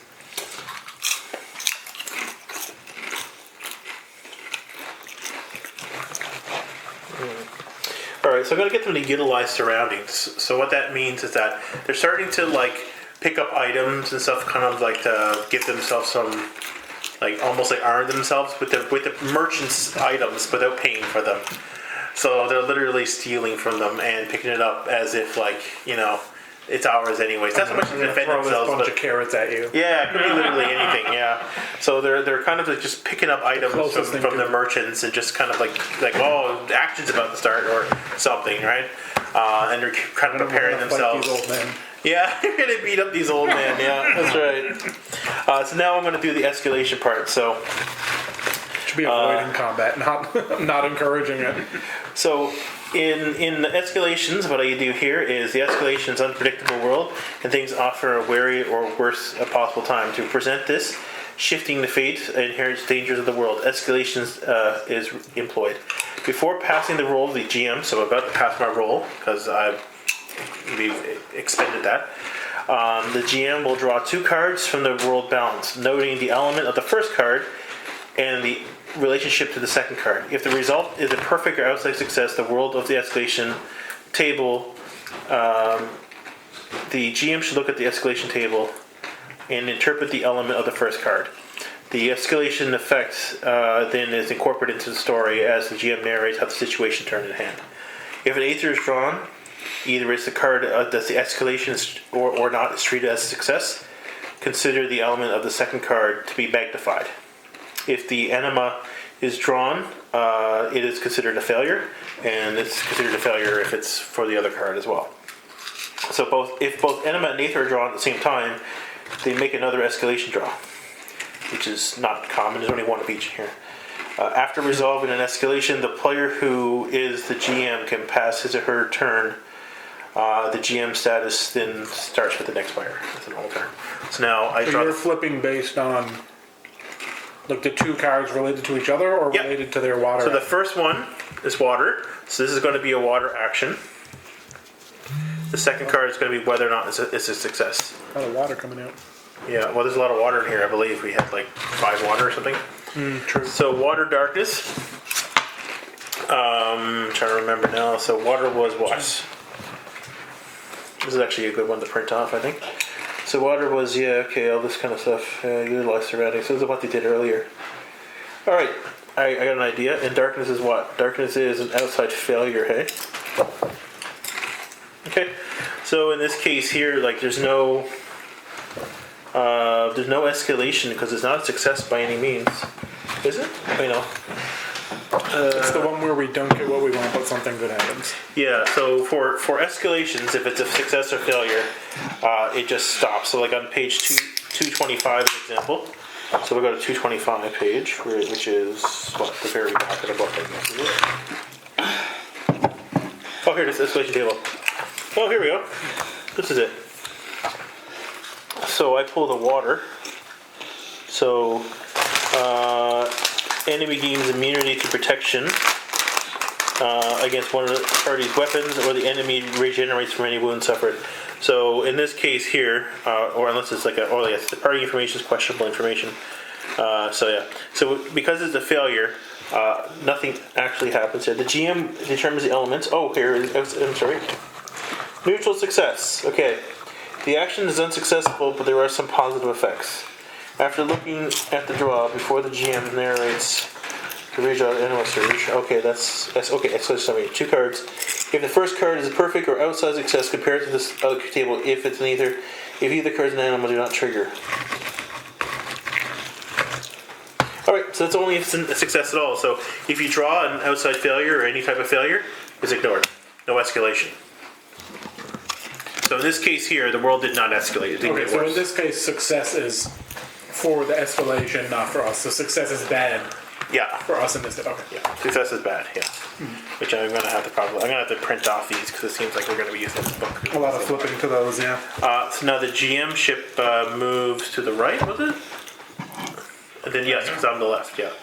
So you become the GM now. Yeah, and then we go this way with the actions, and Yeah. now you're in Okay. control. So you're in control of the GM now. So I get my actions now. Okay. All right. So All now, power is yours. I am Satomaru, who hasn't done anything yet, who gets to now do something. So now that I guess the crowd and everybody's getting ready to be all whatever. That's right. I'm going to burst out, sneak out, and I heard that we're trying to throw somebody off. I'm going to try to find her and grab her back into the alley so I can question her about this stone. So basically, I'm going to try to drag you into the alley to question you about the information you know about this super powerful item that I overheard. So that's my intentions. That's what I'm doing. So now you have to determine what action that is, or what the most important part of that action is. So on the back of the back of the book, you basically determine which one of that within that narration, which one of that is important enough to make me draw. So what kind of thing am I doing? For instance, We're in social, right? That's like could be social, could be puzzle or combat. Okay. So it depends on how you want to perceive it, but it has to be kind of fit under that.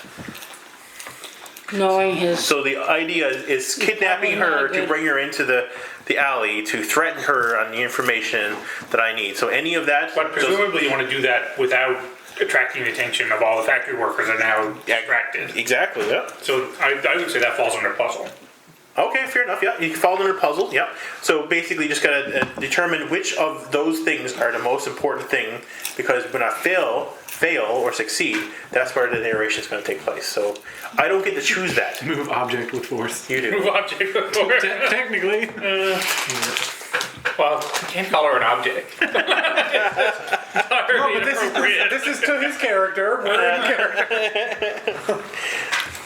He was made in the lab, so That's right. I don't have very good social. he doesn't understand gender constructs. You're basically just like Genova Project. You're really giving me real Pretty Final much. Fantasy VII vibes there. Terminator.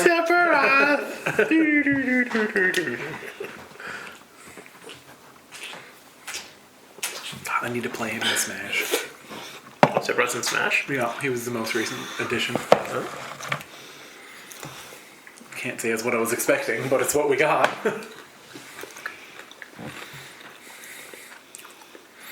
Might actually be move object with force. Or move something precisely, but I think it involves a fair amount of force. Okay. To It will grab somebody and Yeah, it's about to. All right. So basically, Finally found someone so to break it down, your determination was the move object with force was more important than sneaking around to the crowd. More than those are the type of things you got to think about too, right? But I'm saying you're right, right? I'm actually going to switch and say lift something. Okay. Okay. Cool. Because then that's a bit more accurate, because she's not pushing, you're pulling, grabbing, Yeah. kind of thing. Move it with So- discrete force. I guess I want Right. to just to kind of bring this out as a narration point is that the GM gets to determine what they think is the most interesting part and what they want to see happen, right? So in your case, lift something means that you don't care that I snuck past all these people. You're more interested in the interaction between us two and me trying to carry her out. Well, I figure sneaking past all those people is the easy part, because they're not paying attention to him. Yep. But once he tries to lift her and move her away, then he becomes Us who are watching her Yeah, are going to notice. Yeah, as, right. as might the factory work, as might anybody. Oh, what is this random guy doing? That's the moment of action kind of So what's the element? stone. Oh, I love that. I got lots of stone. Oh, shit.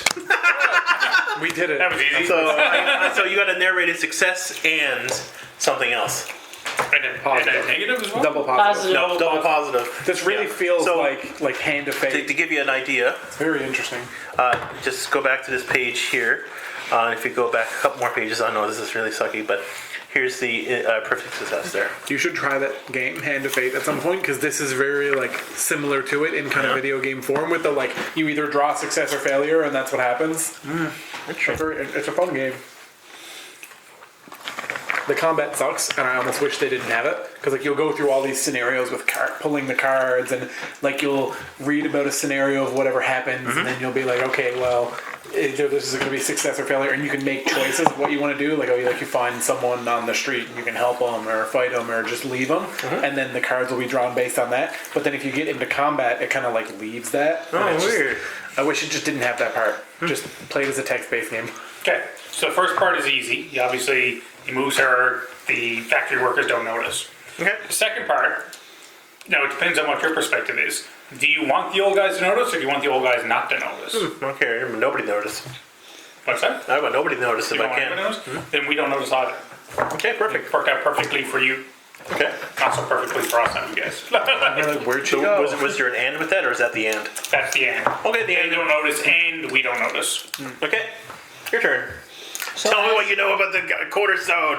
I'm shaking your head. You're not even at that part yet. Well, I stuck Are you stuck are you away. asking aggressively or Yeah, asking well, nicely? true. Like That's right. lifted above them, basically. So I go from I'm like crowd surfing at this point because of like With my one hand, because the other one I can't touch you with, because I'm like grabbing someone's alcohol, going to the next person, drinking some of that. I'm picturing that I'm holding you more like a cat with your collar up like this, and I'm just trying to pull with my one hand because the other one I can't use. How tall is your character? I didn't really determine that, so maybe You're holding her way up. slightly taller. She's like, "Ooh, How no one noticed you're walking this human like a lantern. what's over here?" Okay, but anyways, go ahead. So after drinking the alcohol, I Right. shift into a squirrel form and run down over your arm and down your body, Okay. and then look back and go, "You got to be better than that." Okay. Damn.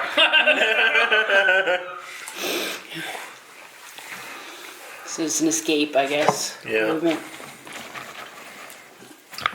Which I could totally fail. With a little bit of boasting. Always with the boasting. Always the boasting. Always The competitive. thing is it's not. It's more of like being adaptable to try and. I'm not trying to boast. I'm more of trying to challenge than. Takes a while to get used to the elemental I action. got a feeling I'm gonna end up getting like the boastful thing. Eventually, yeah. Like no. Whichever one is about boasting, yeah, if you keep it up. Yeah, that's right. Yeah. She's just gutsy. She just like doesn't give a shit. She wants to play a game, basically.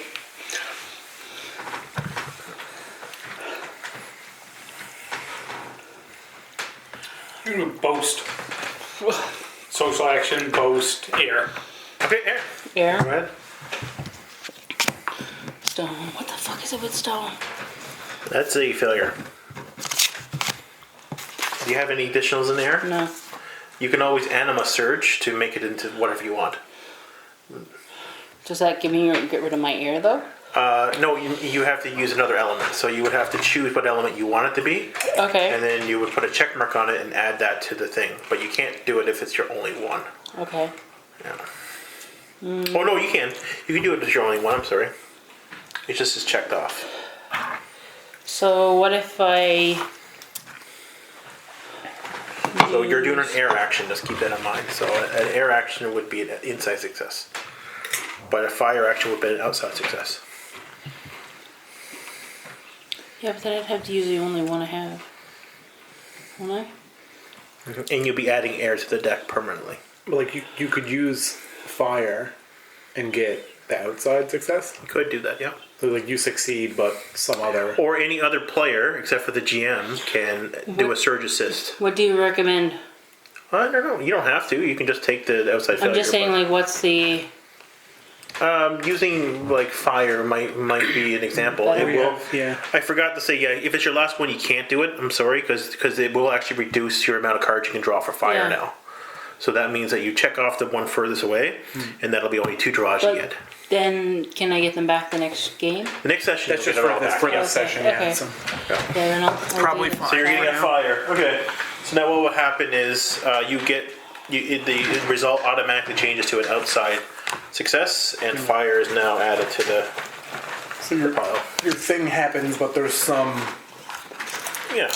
other circumstance. Yep. So it's Okay. an outside success. All right, so you slide around and you boast about it. He's impressed. But he's also slightly pissed off. Okay. All right. So squirrel lady's going away. So What am lantern. I doing? I didn't see him take her, so I have no idea where she is. No. one else saw it happen. So Well, you do have factory workers you're dealing with.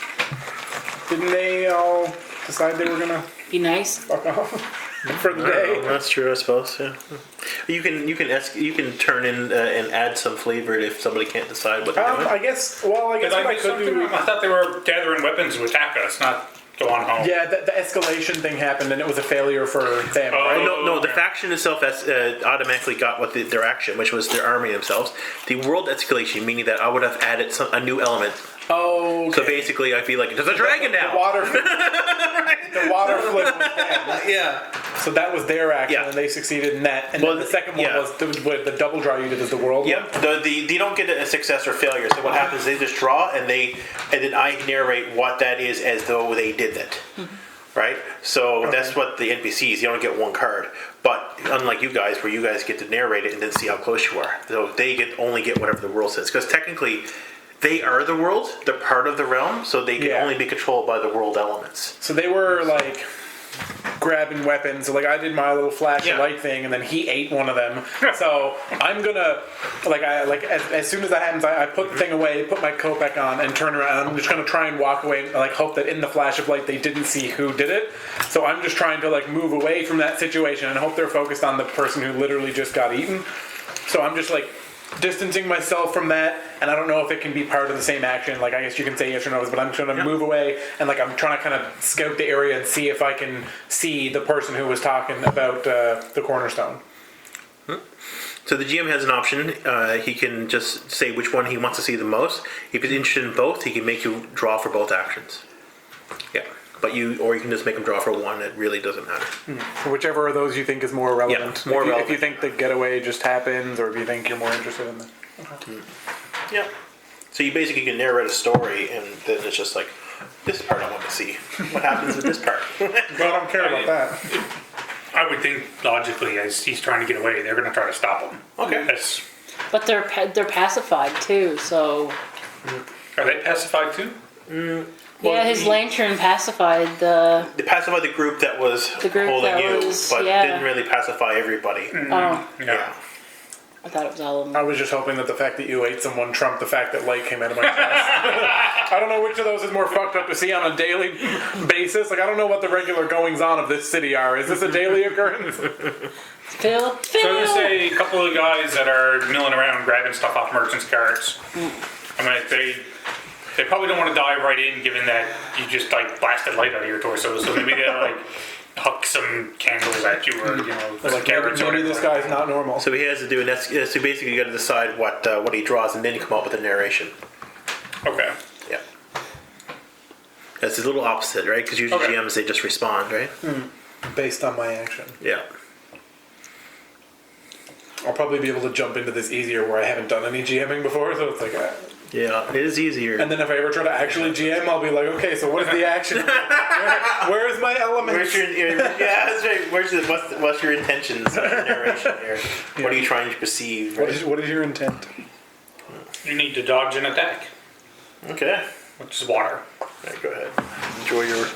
Hopefully, What's you the get one. damage that's done by being hit by a How carrot? many waters? Carrot could be nothing unless there's emotional weight to it. It's an emotionally weighty We've carrot. had water and electricity, so. There's a lot of water in the deck. At And I least. think we've had one stone too, so. Yeah, two water have come out already. Water and darkness. That's an outside failure. If I draw a second one, does that use that action for the time, or is that Nope. just? You can do as many times as you want. The Okay. moment you do a surge, it reduces Okay. the amount. You Is can that draw. like failure? Outside failure so far, but you got water as one of your things, right? That's worse. Oh, that's worse. Do I get to pick between Whoa, them? no. It's your last one. Wait. So, So if water's there, yep. I would have thought these were the outside failures. So these are outside failures He here, explained this to me while you Oh, were okay, watching. okay. right? These are the outside successes. Gotcha. And Now then those these are were straight the failures. worst and. So Yeah. he drew a fire. Now you can always do an anima surge. but you'll reduce the amount of draw than you can get from that particular element. You can only do an element you have more than one of, because otherwise you wouldn't be able to draw that particular element at all. So, Yeah, I think I'll do it, but with electricity. so you have an extra one I have electricity. two of those, yeah. So I Right. mark one of those off for. Yeah. So there is a limit. I to know how many there's times already you can. there's already a ton of water in the deck, so I don't want to Yeah. So there is a limit to how many times we can surge. per session. No. So once there's 7 of an element in the deck, you can no longer anima surge that There's element. no more. That's why I didn't pick water. 'Cause Yeah. I feel like we already have like 5 water in there, and I'm just very Yeah. unlucky. So once it happens, yeah. So we're gonna add another I have, like, electricity. By the way, there's 3 lots of electricity here fires, too. There's only 3 here. Is there lots in there? See, that's the thing. I probably should have looked through it before we Yeah. started playing. Well, 1, to 2. refresh, but I don't know what was.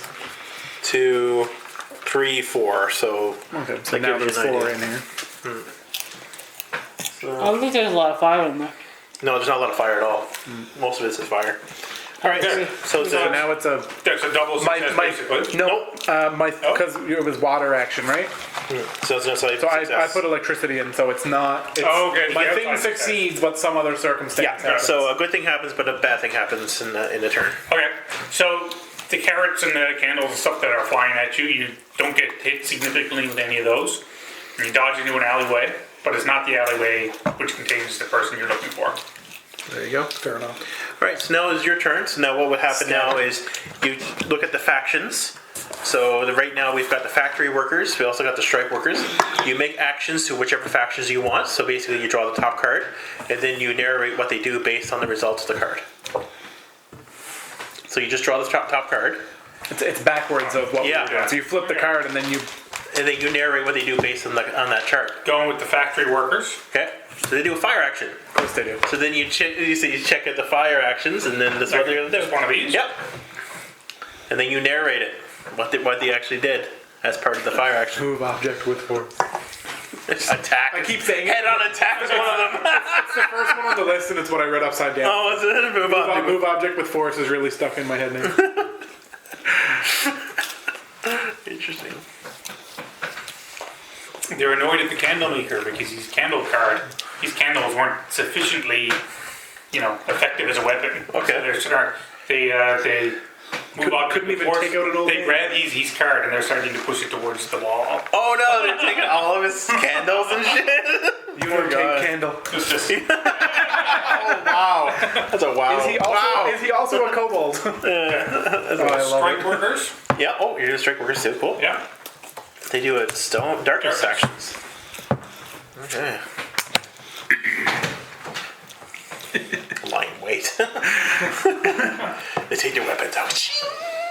Lying in wait. I'm just gonna let them Like a escalate trap. among There's themselves. lots I'm just gonna walk away from this So whole much. situation. Yeah. This one. So they're pretty pissed off about how they're treating that candle merchant. Oh. Okay. So they attack them from behind. Oh, lots of sneak attack. Yeah, sneak attack. All right. So now we got the strike workers actually attacking the factory workers now. Sneak attack and they lower the threat by 5. Yeah. That's right. That's right. Gandalf comes out. Draw the aggro. Draw the aggro. That's right. That's it. Nope. World escalation is the next thing. So you draw the first card, Yeah. and then you draw the next card, and then you look at the escalation table. Air and electricity. So that's on page 225. Oh, they are far away. Right there, yeah. So, Although that's good for us, right? A failure is good for us. yeah. So as long as it's a failure. Is it a failure, though? Air and what was it, electricity? Yeah.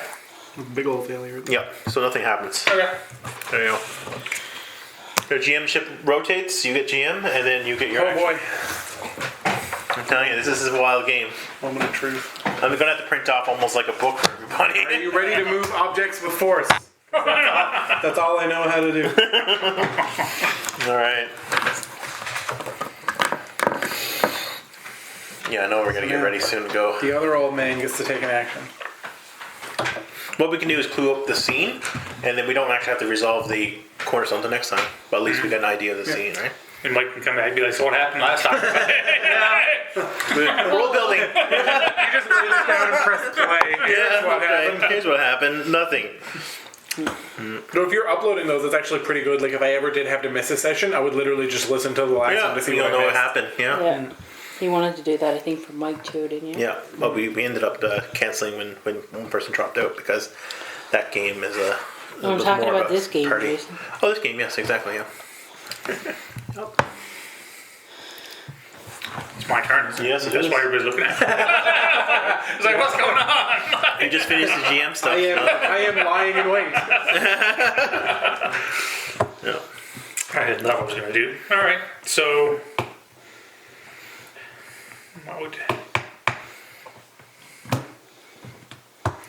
What would Socrates do? so great. Here comes the erase. Blue side. Yeah. He wanders. He's up an alleyway trying to find. And yeah, Okay. Huh? barcode. He's looking for you. He wanders trying to find me, but either way he wanders. Or not. Okay. Barcode. He goes looking for a snack. Okay. Oh. Okay. All right. So nobody seems, from what I can tell, nobody seems too pissed off at me. So all I'm going to try to do is walk up some alleyway. Ooh. Alleyways. The one you went in as well. Any random one. And I'm sitting on a snack. I just follow you. Okay. That was anticlimactic. Anything more though, like an intention, like at all, what your intention is? Trying to look extremely innocent, perhaps overly so. You're gonna hate one of those dudes. The classic whistle and all. Nothing suspicious here. Suspiciously innocent. Oh my god. Well, based on either of those, I guess I could say find something if you're trying to find her, or hide oneself. So I'll go with hide oneself. Okay. Yes. You're just trying to get out of the situation, so that's darkness. There you go. It's darkness. Yeah. And we want.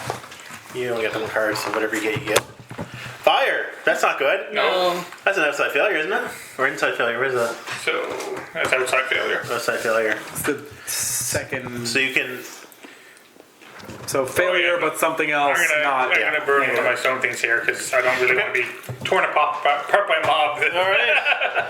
So another stone is added. Jeez. So, and that would be That's not good.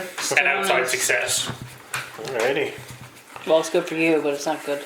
As you notice, escalations this is fail strong. a lot because when they succeed, We had a lot of it's stone bad. in this world, so. Yeah, we had a lot of stone. I think we only got two stone left. Okay. So. Okay. So outside success. So yeah, so you succeed in getting away from them, despite the fact that you ate one. They seem to be more distracted now with the raw numbers of how many of the strike team are coming to fight them. And even though they want to come after you, they are both afraid and too busy.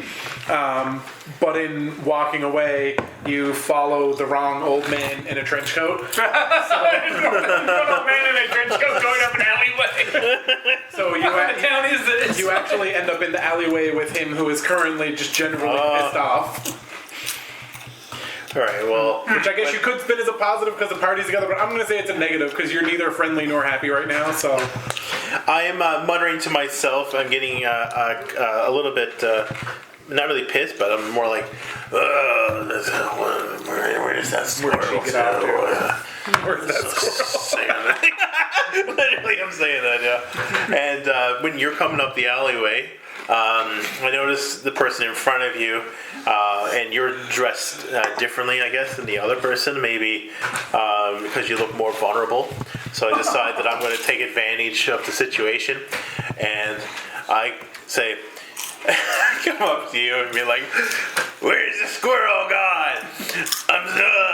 Do you want some of this? I'll tell you, the squirrel is the girl." It's like, wow, usually I'm on the other side of these conversations. Yeah. Now who's babbling? You don't tell me where the girl is, I'll make sure you regret it. So I'm going to say you're trying to intimidate or coerce him, which Yeah. is social fire. Fire. Oh no. I like that. We'll take it. Outside success. So I know I'm like GMing, but can I like say that? I mean, I don't narrate on your the half, but You can say the other player can narrate that, gives it any information that he knows. yeah. That's part of it.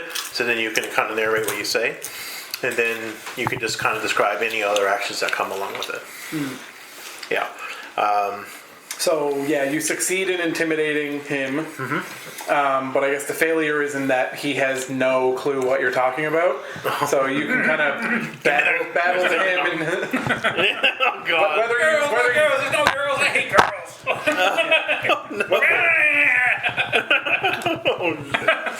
Okay, so basically you tell me everything. Too much information. tell me everything you know. But the he information doesn't is actually nothing know relevant. anything. Oh yeah. shit, that So, sucks. I mean, that's the thing. That's kind of a tough one to like for you to succeed. No, but And actually, you succeed in intimidating, but you Yeah. don't succeed in getting you what you want. 'Cause Yeah, that is in the game. that is a but. He doesn't know, right? So Yeah, but even so, that makes sense because it's a but. So be like, that's the bad part. I successfully made him look, whatever. Yeah. I'll tell you whatever you want. like if you But- flip fire, I probably would have been like, you succeed in intimidating him, and the good thing that happens is You see your line. as you're flailing him around, he happens to see the squirrel running Yeah. down the alley. Yeah, that's fair. Fair enough. You're a squirrel now? Yeah. Yeah. She has squirrel like stuff. Yeah. Cool. Yeah. So I run up a pole, and then I go up on top of a building, shake my butt at you guys, and boom. So you're just running. You're Do you, just like- running away? Do you just do you No, holler, like, do you holler out to them? and then like. Okay, I so tail like it out you of there. get their attention as you do it.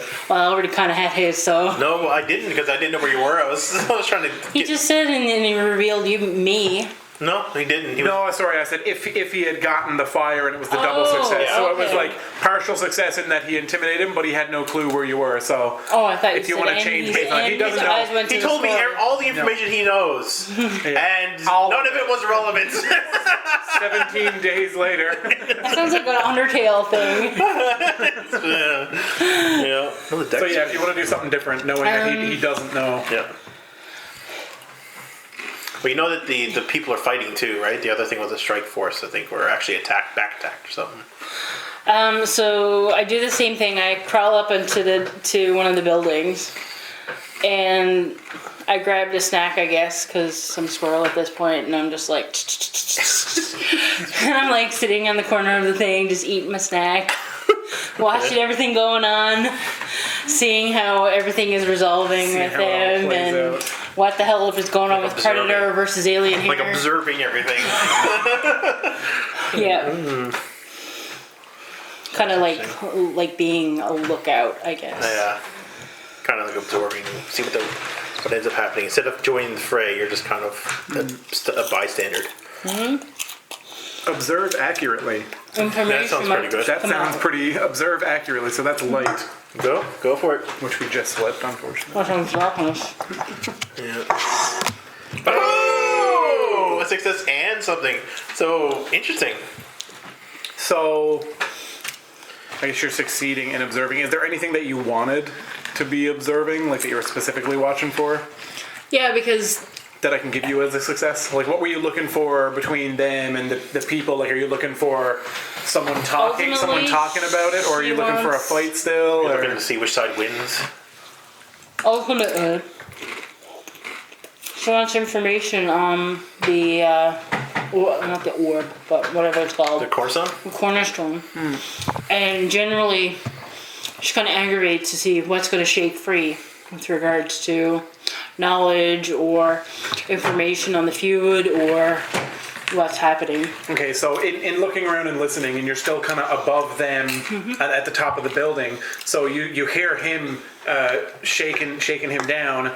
And you hear him saying, like, where did the squirrel go? She spoke about the cornerstone. What does she know? So that gives you the information that he knows about the cornerstone. So And he probably babbled about the cornerstone when I'm like, I don't care, where's the girl? Well, the cornerstone is 5 meters by 2 and the dimensions of the... it weighs about 12 ounces. Like, I don't care, what are you talking about?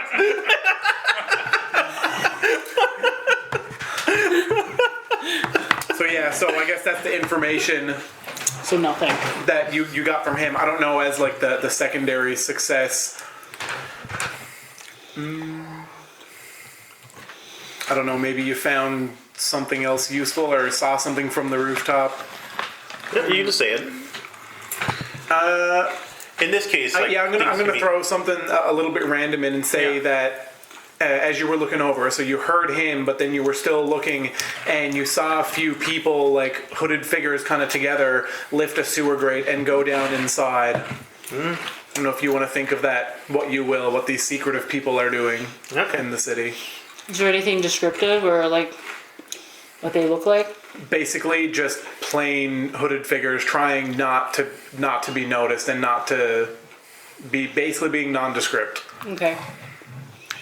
Are we talking like folks with hoods or like tap out hoodies? like Jedi clothes, like just plain brown. Boy, they love they let the cover open, sweet. Yeah, just plain brown. Take that. Going into basically like a hiding area in the sewer. Okay. Buddy, look at this sweet fucking sewer. Which I have something in which my apparently head we for, don't like, have because what I want it to be, but I don't want to say it. I don't want to push the story too far. which apparently we don't use. So I don't know why we have this sewer, but whatever. And at the same time, I might not be GM if we go towards it, so I guess it doesn't really matter if I have an idea for it, because I might not be the person when it comes to it. But anyway, Exactly. So It's there, that's something you notice. Do with it what you will. So now back to you. So now you do an escalation of the parties involved. It could be the cloaked figures too. Now you added them in. So whatever groups you want to escalate. So basically, factory workers, strike workers, hooded people, anything that's in the game right now. I keep thinking of you as Predator versus Alien. Predator. Like the big, huge things coming out of the side. Oh, that weird laugh. This one is still based on this stuff. Like when I flip it, they do something from. From those things. Okay. Yeah. You just gotta name the faction first. Yeah, so I'll say that the factory workers and the other guys are like getting pretty heavy into it now. So I don't know if there's going to need to be like some other intervention. Ooh, so the nice. factory workers. And all the light was on the bottom. I'm gonna say spot weakness. So they spot a weakness in the strike team. They realize that like all the weapons and stuff that they're still holding, the strike team is just kind of running at them with nothing. So they kind of have the advantage. So they go at them fighting, and it kind of puts the strike team at a disadvantage now that they're holding all these whatever glass bottles, whatever they picked up. It's not a bunch of swords or anything, but at the very least they have an advantage over them in that fight. Interesting. What a dumbass strike team. I can't afford anything.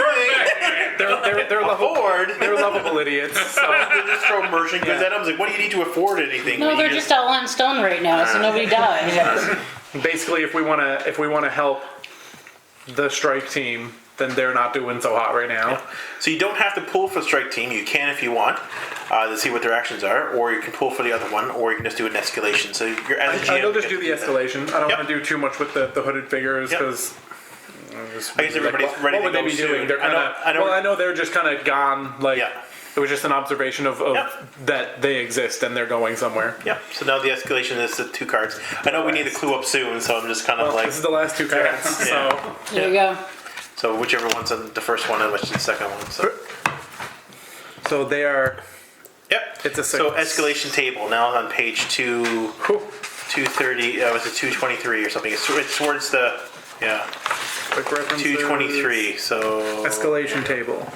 So you're doing the first one action. I flip was light. Okay, so you're doing a light action, and then election. So you're doing a success. So you do one of the things: combat, puzzle, or social, based on the situation.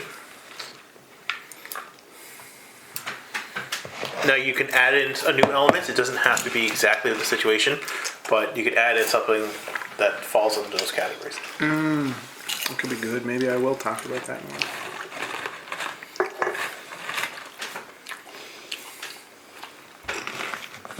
So this is just one of these.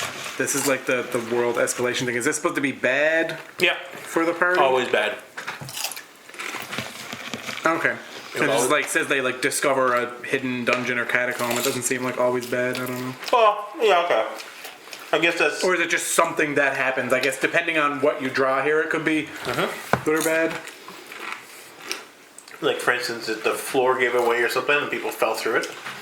Or that will be like a discovery. Right? Like however you want to swing it. It's not really combat because we're not really fighting. There's a fight going on, but we're not really a part of it anymore. That doesn't work. And this just spills into the alleyway. That's right.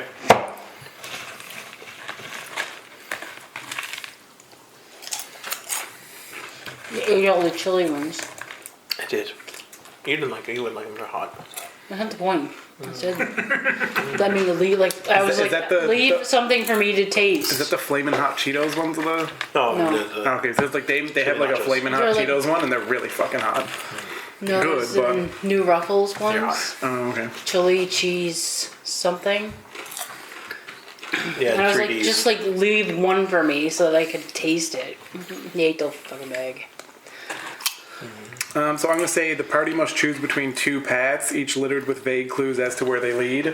So I guess now got to decide, are we going to follow the random hooded figures and ignore the fighting, or are we going to go try and get involved with the fight and help them and see what information they have? Because those are kind of the two we things should- that are laid out in front of us. A lot of the rest of it had like nothing. It's like the enemy learns a critical weakness of one of the players, but like we're not fighting anyone now, so that really doesn't make a lot of sense. No. But yeah, I'm okay with, what was the choices? The hidden pathway? Yeah, the other one was party discovers a hidden dungeon, catacomb, or other such place, and I was just going to say that that's where the hooded figures were going, but like I don't know, that would be me kind of leading the party there, but the party might not want to. I can say it's there, but you already know it's there, so that kind of seems like a waste of the escalation. Yeah. Well, There's not much you can do it light though. There's only a few things there. Yeah, we'll see. You can also do this as well. Put this here, over here, and put that on the side, and then you get a random you get a... things together. Yeah, these are other ideas that come from light electricity. Spacious factory.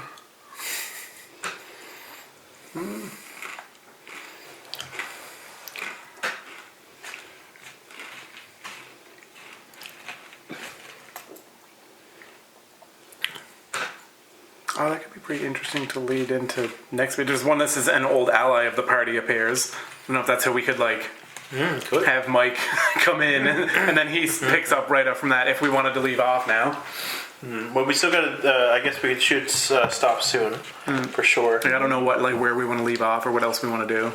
Yeah, I mean, we could end off here, but we should at least come to a resolution for this, a conclusion, because we still got to level up afterwards. So, so basically, just I guess resolve an escalation, and if you can't figure out anything, just choose something between the cards there. And then we can kind of come up with something, I guess, if you can't. I think the enemy was a good idea, or not enemy, but ally. Yeah, the ally is It's a good way to introduce Mike back into the. Yeah, an old ally appears. Right. Yeah. Yeah, you can always say that new ally appears to save his friend here from me. This other guy Dude, he else happens to know. literally Yeah. How could eat you. conveniently. Yeah. He literally could eat you. All I gotta do is go, and then over you. Yeah, So but, which is funny because that definitely won't kill me. I didn't say it would kill you. No. So it'll upset his little tummy. With my death touch. Yeah, but you need to be carapace able to and see him to mimic him. True. If you're inside him, you can't see him. No, I can mimic it. What if you're inside a stomach and you mimic the stomach? I'm digesting That actually myself. helps him to digest. It's like a digestion battle. Free probiotics. Yeah, we couldn't introduce Mike's character and stop the session. Yep. I say, well, we're just Or gonna. an ally if Mike Yeah. doesn't end up Best- coming next time, or So whatever. best thing to do is, if we're going to resolve this thing, then we should just resolve the conclusion. We can go to the conclusion part of it. Yeah. So And like I don't even know like if the fight. Yeah. Like, are we even going? Like, do we care? Or are we just gonna let them fight? Yeah. Well, it's kind of late right now, so I don't really want to keep everybody up anymore. It's like 10 o'clock or something, right? Is it really? Yeah. Good thing I'm off tomorrow.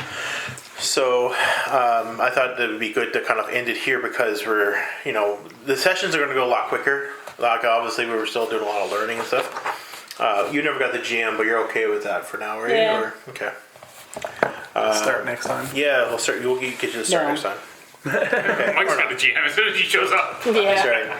He'd be fine with that, actually. This is my book. And we'll get more used to the way it works. He's actually building a game off of this, so Yeah, he's building like a similar different. to, I should say. Yeah, he has his own game, but he was wondering about how this worked because it's very similar to the game he's making. So now what we're going to do now is we're going to do the. It's all here. So that's the gist of the game. It gets way more into it as we get into the idea, but right now we've got to come up with a conclusion. We didn't really, jump right in it and go for the cornerstone. We're kind of just... Yeah, we're kind of Whatever feeling our way happens, around happens. first. Yeah. We will eventually get to the cornerstone portion. Oh, yeah. Probably the next session. Probably be good. I like the sidetracking. Yeah. So once an encounter has reached a conclusion where the players have no actions no longer affect the outcome or context sufficiently, it is sufficiently resolved such that further actions are trivial. Then the players who establish the encounter's context should give a short summary of what actually happens in the aftermath, adding closure to the events. That would be that's something you're going to end up doing. Oh boy.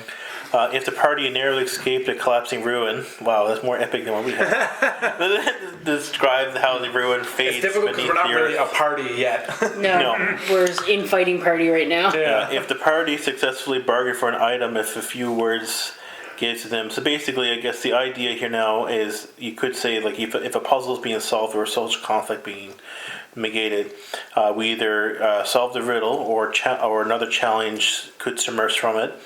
Or, for instance, in this case, you could always say the new ally appears and then try to give a resolution of how I'm actually joining the party. Again? What? No, I think they're scratching. Oh, the mat. okay. Oh, okay. But yeah, so basically you can kind of come up with like a solution, basically of what we entailed happened. So, kind of come up with a conclusion so that nobody. So basically, it says here. Does he bargains? If the party successfully bargain for an item they need, say a few words from one to another, either wishing them well or muttering about how you feel cheated. If a puzzle is solved, give a satisfying description of how the party was able to continue on their way after solving a riddle or a challenge which will be insurmountable for others. If things were gained or significant story made progress, a summary is relevant to the means of a prudent insert. So you got to come up with like a summary of how we walk away from the situation, and there's some type of conclusion to the story, something ties it all up, so that at the end of every session, it's technically the end of that scene. So then when we play the next one, it's a brand new scene, and we're doing the next portion of what we want to do. So that's basically why we just can't stop. We still have to come up with a closure. So good luck. I mean, I can come up with a closure too, if need be. Just because you guys are not too used to the closures. No, I think I might. But it is technically your turn. I think I might throw something in here. One of the other light ones gave me an idea. Okay. So critical detail that was overlooked by the party suddenly gains deadly relevance. I won't say super deadly, but the fight that we ended up starting and all the goings on brings out the hidden guards, all the people who are in the market who are working with the Crystal Tower and the higher up guild who were watching and listening the whole time. And so mostly like they go over and they break up the fight between the other two. But then some of their spies were also saying that they heard talks of the Cornerstone and talks of magic and talks of searching. So now they're kind of like looking for us, and they know that within the city, like, we're not here, we're not hidden anymore. Like, I mean, like, they're aware that both of you are looking for the Cornerstone or trying to find out stuff about it, and they don't want anyone to know about it. So, it's a secret. well, It's like a big secret. And we're the group well, that everyone knows knows that they're, like, I guess everyone in the city knows that they're making these items, but they don't know that it's a Cornerstone. They don't know. I mean, they barely know what they have, but they know enough just to say that, like, they think the Cornerstone has something to do with it, right, and they don't want to lose their machine. They're still experimenting with it. They're still using it to stay rich and make all this stuff. Mm. So, I mean, for the two of you, that's like, you need to, like, basically, like, be getting away from them. They're going to be looking for you. I don't know necessarily if the people saw who was talking about it, because there was a lot going on. but it's going to have to be like very hush hush now, and they're going to be on high alert probably in the city for a few days. So going into the next session, I guess it's going to be maybe a little more like More escalating. more stealthy. We're not just going to be able to go sit in a bar and then talk about this stuff because like, well, I mean, like we said, they're on. Not unarmed, but like unmarked guards are everywhere in the city. So now it's going to be like double patrols. And I mean, I don't know about you. You're doing what you're doing day to day. But I'm still interested in talking to you because I don't necessarily want the cornerstone as a big dream like you do. But I just want the knowledge of it. You know, just the constant pursuit of knowledge. So I'm still going to be trying to find you. But the whole place is going to be on high alert. Okay, cool. That sounds like a pretty good. So that was the consequence I'll of just the be a actions. warthog next time, or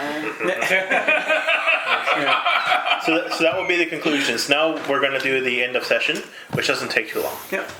And then we can go on. Basically, cities on this is high a alert long level. game though. It's so hard to play just like on weeknights because like Yeah. it just goes so fast. Oh yeah, Yeah. time goes fast. Well, the thing is, a lot of it was like we spent the first hour doing this. Yes. Yeah. And then we started to try to get to the And I game. mean, we which did rules what, that we had 1, no 2, idea. 3 turns. I feel like next week when we're getting We'll be able to into the skip run of it, we yeah. probably I can see us getting like 7 or 8 or so, right? Like a lot more. Oh yeah, it's all no. And I'm going to print off some of these sheets. Like this one seems to be used a lot. Yeah. Escalation table, and I'll have that just so that everybody has their own. Yeah. And then you won't need the book, right? And I'll even have the inside next accesses for people. All right. So now the next part is pretty quick. It's just the end of session stuff, which I seem to have lost. And it's hard to conclude when we didn't really do anything. No, we really did. Story relevance. I hate a dude. We're side questing right now. Yeah. Main Yeah, story remains taking ignored. wounds is something that we haven't done, but yeah. So like these are talk about taking wounds. Eventually, we might get to the point where we're taking wounds. Just keep in mind, taking wounds is not exactly a bad thing. It could just make it more interesting, right? Yes. Because then it's like I don't have control over the power that I just had, so therefore it's like the escalation. Because I guess we're right here, like we're on the 7. So if we take a wound that gets rid of one of these, we can no longer use that Nope, that's not how power until we wounds get one work. back. No, it's not how wounds work, you know. So you can never lose your emergencies and stuff. Okay. So the way that it happens is you'll either take a wound which will either shut it off for a session, so you can't use that ability Okay, anymore. so the wound will just be like, okay, you can't use this. Yeah, it's so not for like that anything session. that's marked off. It's No. just something that is known. You shut off for that session, so you Okay. basically put like a little X next to it, or it will alter it, so meaning that it is. And I guess that would be if you used that that trait within that, and that's what caused the Yeah, failure. Like if I used the generally. lantern and it was a big fuck up, I'd be like, well, you can't use that. Like Yeah. you wouldn't just pick another trait that someone didn't use. Or like for her, like if she was in a beast form, she turned into something she didn't want to. She wanted to turn into a small squirrel. Maybe she turned into a big boar because she lost control of the ability for a minute, and she couldn't transform back or So, something, right? how do you lose control of the ability to unhinge your jaw and eat anything you want? What do you mean? Like, if you lose control of that, do you just start eating everything inside or something? Maybe, yeah. Does it permanently unhinge you and just walking around going,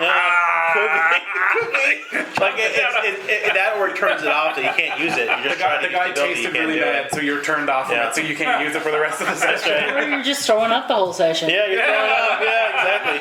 So all the people you ate are all coming back out. They're like, oh, there you are. I've been looking for you everywhere. Shouldn't have done that. Frogs give me heartburn. Yeah. Oh, did you eat a frog person or a regular person? What? I keep forgetting that like all these are frog people. These are froggy people, yeah. Or turtle-y type of characters, yeah, depending upon if they're Kappa or... How was your escargot? I do like frog legs. They're not bad. Right, so I'm trying to find in the session. The thought makes me go, ugh. I don't think I've ever had them. The only reptile, amphibian, whatever I ever had was alligator, and I did not like it. Seems like it'd be really rough, like jerky. It just tasted like fishy chicken. Oh, Kicker Benson. I mean, frog legs were kind of just like dark meat. It's like slightly slimier chicken. The whole taste like chicken joke is kind of surprisingly accurate. No, I had it at that City Lights restaurant over by the village. Okay. A buffet. They had frog legs there. So It's a surprising buffet item. I'll try anything twice is my general motto. I mean, you know, the first time could be a fluke. whether you liked it or didn't like it. So I'm like, yeah, I'll try anything twice. I say that, but then it's like, oh, here's some fish, and I'm like, no. Anything is like very broad, but like no chocolate covered insects. Like I'm not eating like chili crickets or I'm anything. sure Like you've eaten anything ants, within chocolate-covered reason. ants. No, God no. No, it comes in chocolate. Like there's like when they farm for chocolate. Oh, and all I mean, that if it's kind one of of those accidental, like that whole statistic that everyone eats X number of spiders in their lifetime. Yeah, I'm No, accidentally maybe, but Right. Here we I didn't like go out and buy like a box of No. like chocolate covered crickets and start crunching down. So how long? People like it, but not for me. How long did we do our session for? 3, not counting the world building, Yeah, 2 not counting hours. world 2 building. hours probably. So 2 hours. So we would consider this to be a tough difficulty. No. No, No. nothing So, really difficult. Medium. Have Moderate. side quest Moderate. difficulty. Moderate. Mild. Trivial. Moderate. Moderate. I would say mild. I would say Mild. mild too. I mean, there were no wounds. There was no wounds. grave danger. There Okay. was. Players were not much in danger, and certainly not mortal danger. The encounter took some effort, but not enough to be considered challenging. So if it's mild, we do 2. So we actually get 2 becomings. So what happens now is that players collectively decide how difficult the encounter was, which we just did. After determining the difficulty of the just finished encounter, each player takes a character sheet and passes it to the left. What? Ultimately, you take 1 second. No. Ultimately, you take 1 time to kind of spend decide difficulty. Yeah. Okay. After determining difficulty of the character, each player takes his or her character sheets, passes to the left. I guess when we like mark down points The or. left, yeah. All right. The player takes the character sheet in front of them and considers the actions that the owner took during their encounter. Then adds 1 point of emergence if it's the trait they feel best exemplifies the player's actions. If the trait is not present in the player's emerging grid, then he or she adds the trait. If this trait is not present on the character's emerging grid is full, they must pick a different trait that's already present on the grid. So once it's all filled, that's the amount of you can have. They do go away eventually. Okay. So we're Continue doing this two process in, for two in each total. difficulty of the counter. So in this case, it's a count of 2. So you have to make 2 blips. So one So for us. they take a while to go up. So like even if you're doing like a tough one and you're getting 4 or 5, that's still not going to bring it all the way up to like a the Even next so, level or anything. somebody might not You even don't choose want that. to. Interesting. And Yeah. and you might not have it. I mean, I guess you want it up a certain point. Like some of mine, I'd really like this, like the 2nd or 3rd level, but not quite the all-consuming. Interesting. Yeah. But yeah, it would take at least a couple. I don't know Really if any of tough these sessions. would have been what Yeah, you an did. epic session would be like something with like you're fighting a colossi or something. That's 7 points. But like, what if the person didn't do anything? And I mean, like, are you gonna give all 7 in one thing, or are you No. gonna give like 2 Yeah, here, 1 we're gonna here, go all 2 over the here? place. I don't think you did any of these. That's In when- that case, that's then when you'll you have new to ones, right? you'll have to come up with a new one. I already know I'm finding the Wow. closest thing to boasting because you did that like 4 different times. Yeah. No, I didn't. I only did it Absolutely once. getting a point in that. I only did it once. But you remember I took were it back. gossiping about stuff Yeah. that you knew, so that you needed to gossiping. Did you No, mean I was to talking fill to out these? my You people haven't filled that I these out. knew. No, I'm talking about me now. Oh, okay. Did you want to fill these? I filled these out for you, because you haven't filled out your emerging yet. Because that you get all. Neither did he. I Or is that I just all have the little, I process just have little slashes. Oh crap! I just didn't You want fully me to fill just them. I'll fill them Yeah, all. yeah. slash in there? Whichever What, one you want. If you want me to what do am I those supposed to two, fill? What am I it's supposed like going 1 over. I just Yeah. didn't fully Oh, okay, circle. okay, okay, They okay. should all be. Yeah. I see. I see. I'm just gonna put these in just so that they're marked. And I'm gonna give you this. All right. So then I pass this to you. Oh, she's giving me a new Oh, one. do we do it multiple? And you pass it. Yeah, we go for another round. Oh, okay. So that's way more. I thought we only got 2 points for the whole No. session, but we get 2 from each of us. So when you play this, One for each. One person gets One you get to put in your point, and you pass it on to the next person. They get another point. Oh, I put 2 points on these. Yeah. So just the Oh, one. okay. So we don't pass it the whole way around. We just pass it however many Yeah. times based on the difficulty. Okay. Yeah. I was gonna say, man, the time when you So played which with one did you 15 wanna people, keep? everyone must have leveled up real quick when you we played with did- 15. Yeah, but no. that was we literally Okay. played 15 and then just we didn't get to the level up portion of it. So you get to choose one to get rid of it. And then I will. How do you play unstable? Well, You're unstable. I don't know, maybe flipping a coin to decide what you do.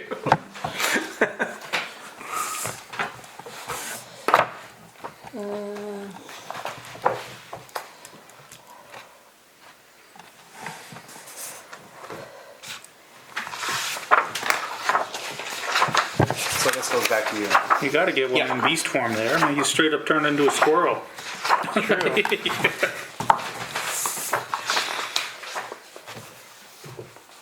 Yeah, I guess you could somewhat base it on like the use of the abilities. Yeah. Yeah. Like, well, you did this a bunch, so.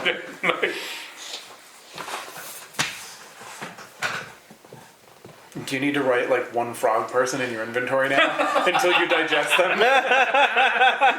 Temporary item. Yeah. Consumable. Consumable.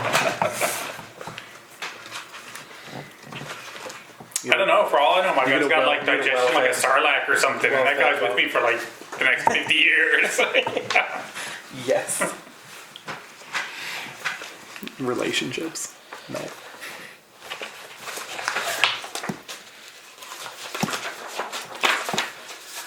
I just want to see what unstable thing is. He's putting new ones in. And put a new one in. He's really thinking. Yeah, if you had done the second boast, I would have put a point in that, but where you did switch it and only do the one, Yeah, I only did it once. not really enough to justify a whole new trait. I was just basically playing a pain in the ass so that I could shake things, like cause something to happen. Yeah. Well, if it helps, I picked determined because you were determined to be a pain in the ass. Yes, yes, I was. Okay, I must be looking at the wrong thing, am I? Let me see. Oh, spiral, that's why. I was like, I have this whole like sand shaping ability, but it's not really useful when there's no sand around. You see if I can. Oh, really? I need to buy like a bag of sand. I think so. I'm like, I gotta find a lot of sand in But this oh swamp. boy, if we ever go to a desert planet, you just wait. I will be traversing. yeah. That's the thing is like I want that ability to be higher up. Because like right now I can only form it around me like slightly, and then the next one up I can like form something bigger and like hold it for like a full minute or two. And then the next one is like you can form like whatever. So I'm like, man, that sounds cool to be able to do the high up one, but I gotta act like that for a long time. Which is the one that makes you do the throw the dice thing? What? Oh, he's just doing it. It's unstable. That's just his own role Yeah, playing. he's doing it himself. Oh. Yeah. That's just a part of the character. Is there one here that's like Randomness. you can't make a decision? Indecisive. Oh, it's gotta be in there somewhere. That's what I'm looking for. I like him. That's for that. unstable though, right? Like he's not. What he's doing isn't logically thought through or anything. It's like random impulses dictating to a certain extent. Yeah. What he's actually What doing. Handy. I think that was one of the ones I was gonna do too with the like the helping thing, like with the creed for helping people. Yeah, because you were helpful, so I was like, oh, well, you were really helpful, you. I did my best in exposing my bare chest to the world. That's right. What'd you get? Did you get anything new? Oh, no, I just got yours. You got two in your own ones that you already got. That's pretty. Oh, it smells. Yeah. Oh, that's pretty good. It's, Yeah, if I ever do like another D&D session with a different character with some of my other friends. What about Flighty? I think that's awesome. Flighty for who? For this guy? Flighty? He's like, I'm over here. No one leaving. I'm going to walk away from I'll this. definitely do No, like, the the way he random can't make a dice roll. decision, like his mind just goes from one to the other. No, I think I would do Pizza, that right? though. Like if I play another game with friends, I'll just do the dice thing and be like, here's how I make all my decisions. Oh, my lord. Just seems like a fun way to have character. Yeah. Whatever happens, happens. Because then you know there's going to be some absolutely critical moment where you decide, like, no, I'm not helping you guys. I always played a campaign with a guy, and he had a wizard, and the wisdom was like 6 or something. Like it was ridiculously low. So he was like the super powerful wizard, but he kept intentionally doing incredibly dumbass stuff because that's the way the character's written. Yeah. Like the whole party would walk into a room with one goblin, and he'd cast a fireball in the room and nuke everybody. And he'd be like, 6 wisdom. It seemed like a good idea at the time. No. Yeah.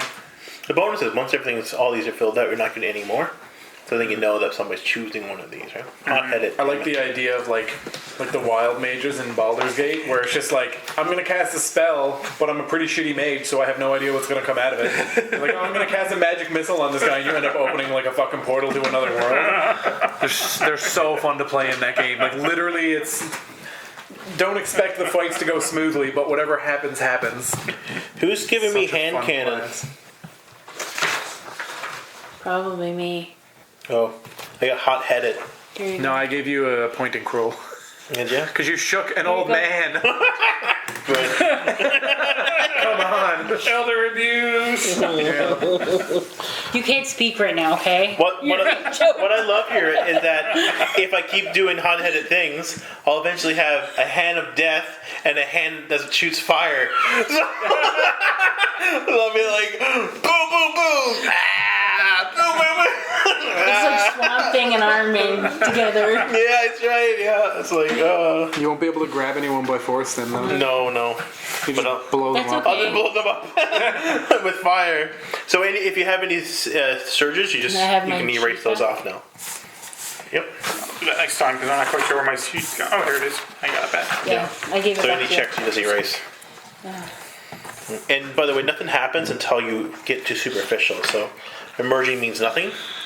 So you would have to have 7 points before you can even does But anything for like, you. is that possible that somebody else can view, like, for instance, because you might see that as being unstable, like, because you're not thinking of it in a straight line, whereas I may see it as I gave him flighty, like, as Okay. in your brain is like going Yeah. from one way to another, to another, to another, Yeah. not I focusing. guess it just depends on who it gets passed to. That's what I Right? mean, It's yeah. based Yeah. on the scenario and who. So the idea is that you give there's two ways of looking at it. You can either do it based on what they're doing or based on what you would like to see happen with that character. Oh, okay.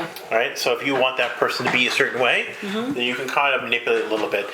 That's actually a good Wasim. If you keep going that way, like you can go to different places. And we could literally be not sitting next to each other next session, and it'll be a whole different scenario. Yeah, questions. that's true. Yeah. But at the same time, I wouldn't just want to be Musical like, chairs. well, I'm just going to give you these because it's going to make us overpowered and make this really easy. No. Like, I kind of like the doing it based on like Yep.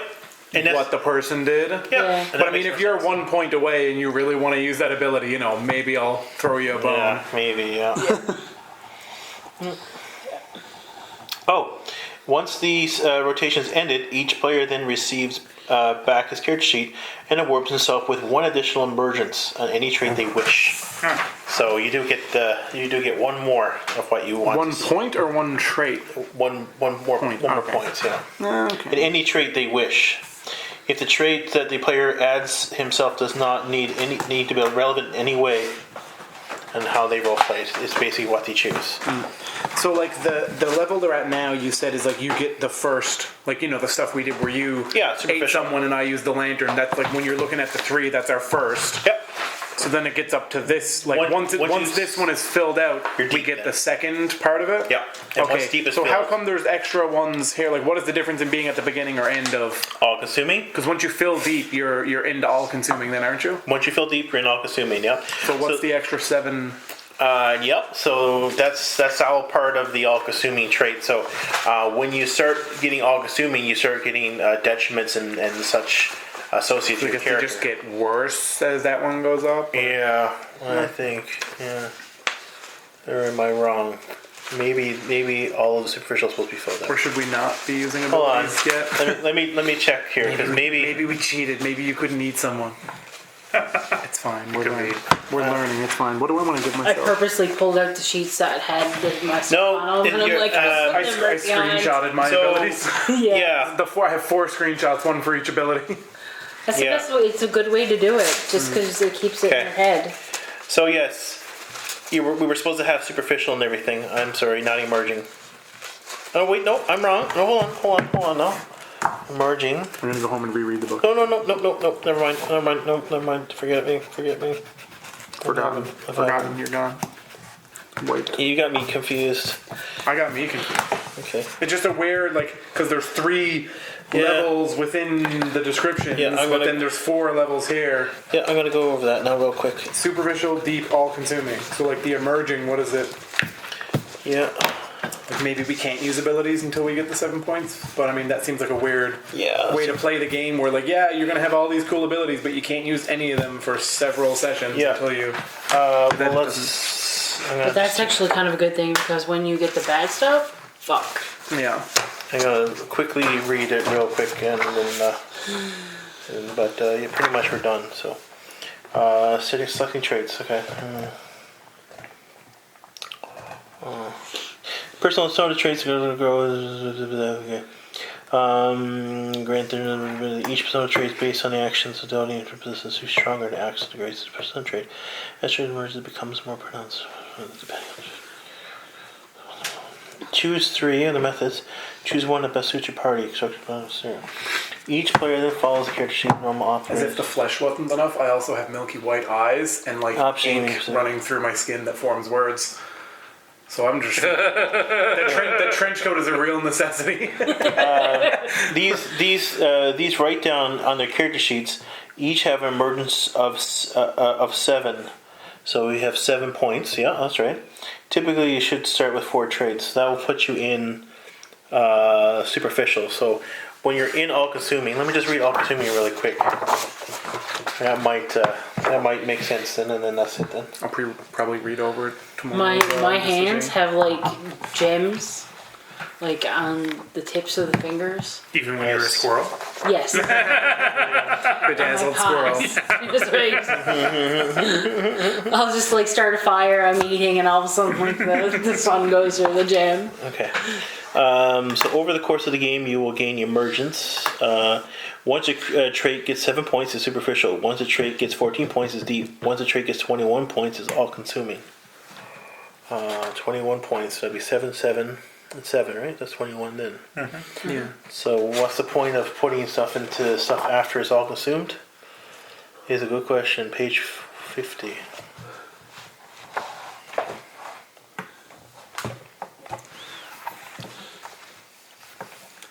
Outgrowing traits. Every trait is outgrowing it. Oh, okay. Every trait has 7 points for emergence, allotted for rank 1.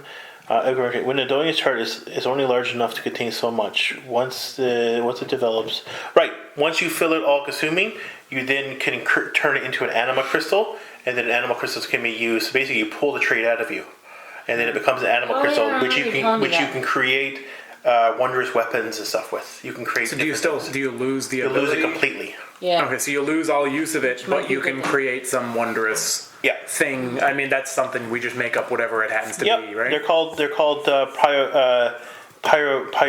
paradigms, and the paradigms are you can add new rules to the game.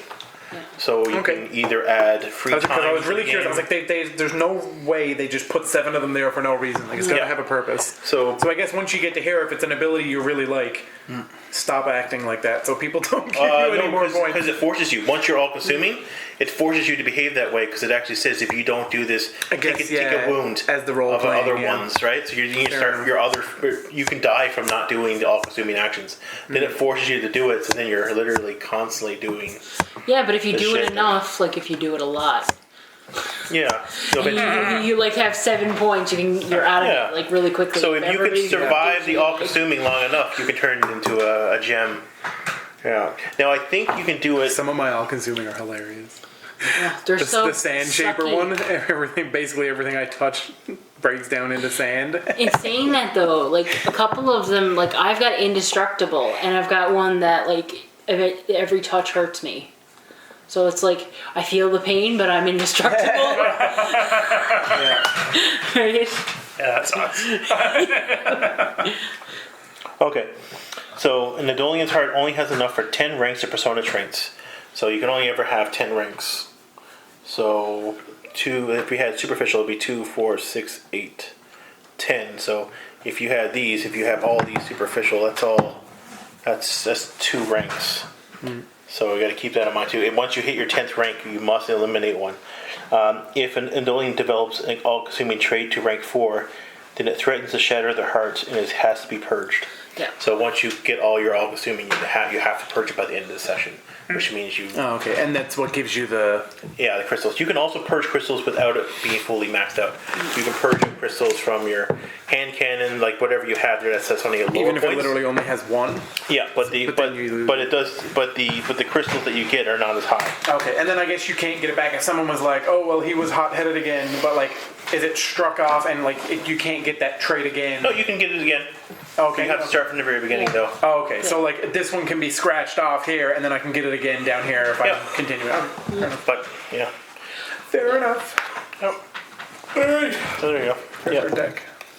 I think that was fun. I'm gonna go home. I go to bed. Like, Yeah. It was fun though. I mean, 7 It was. to 10 seems like decent.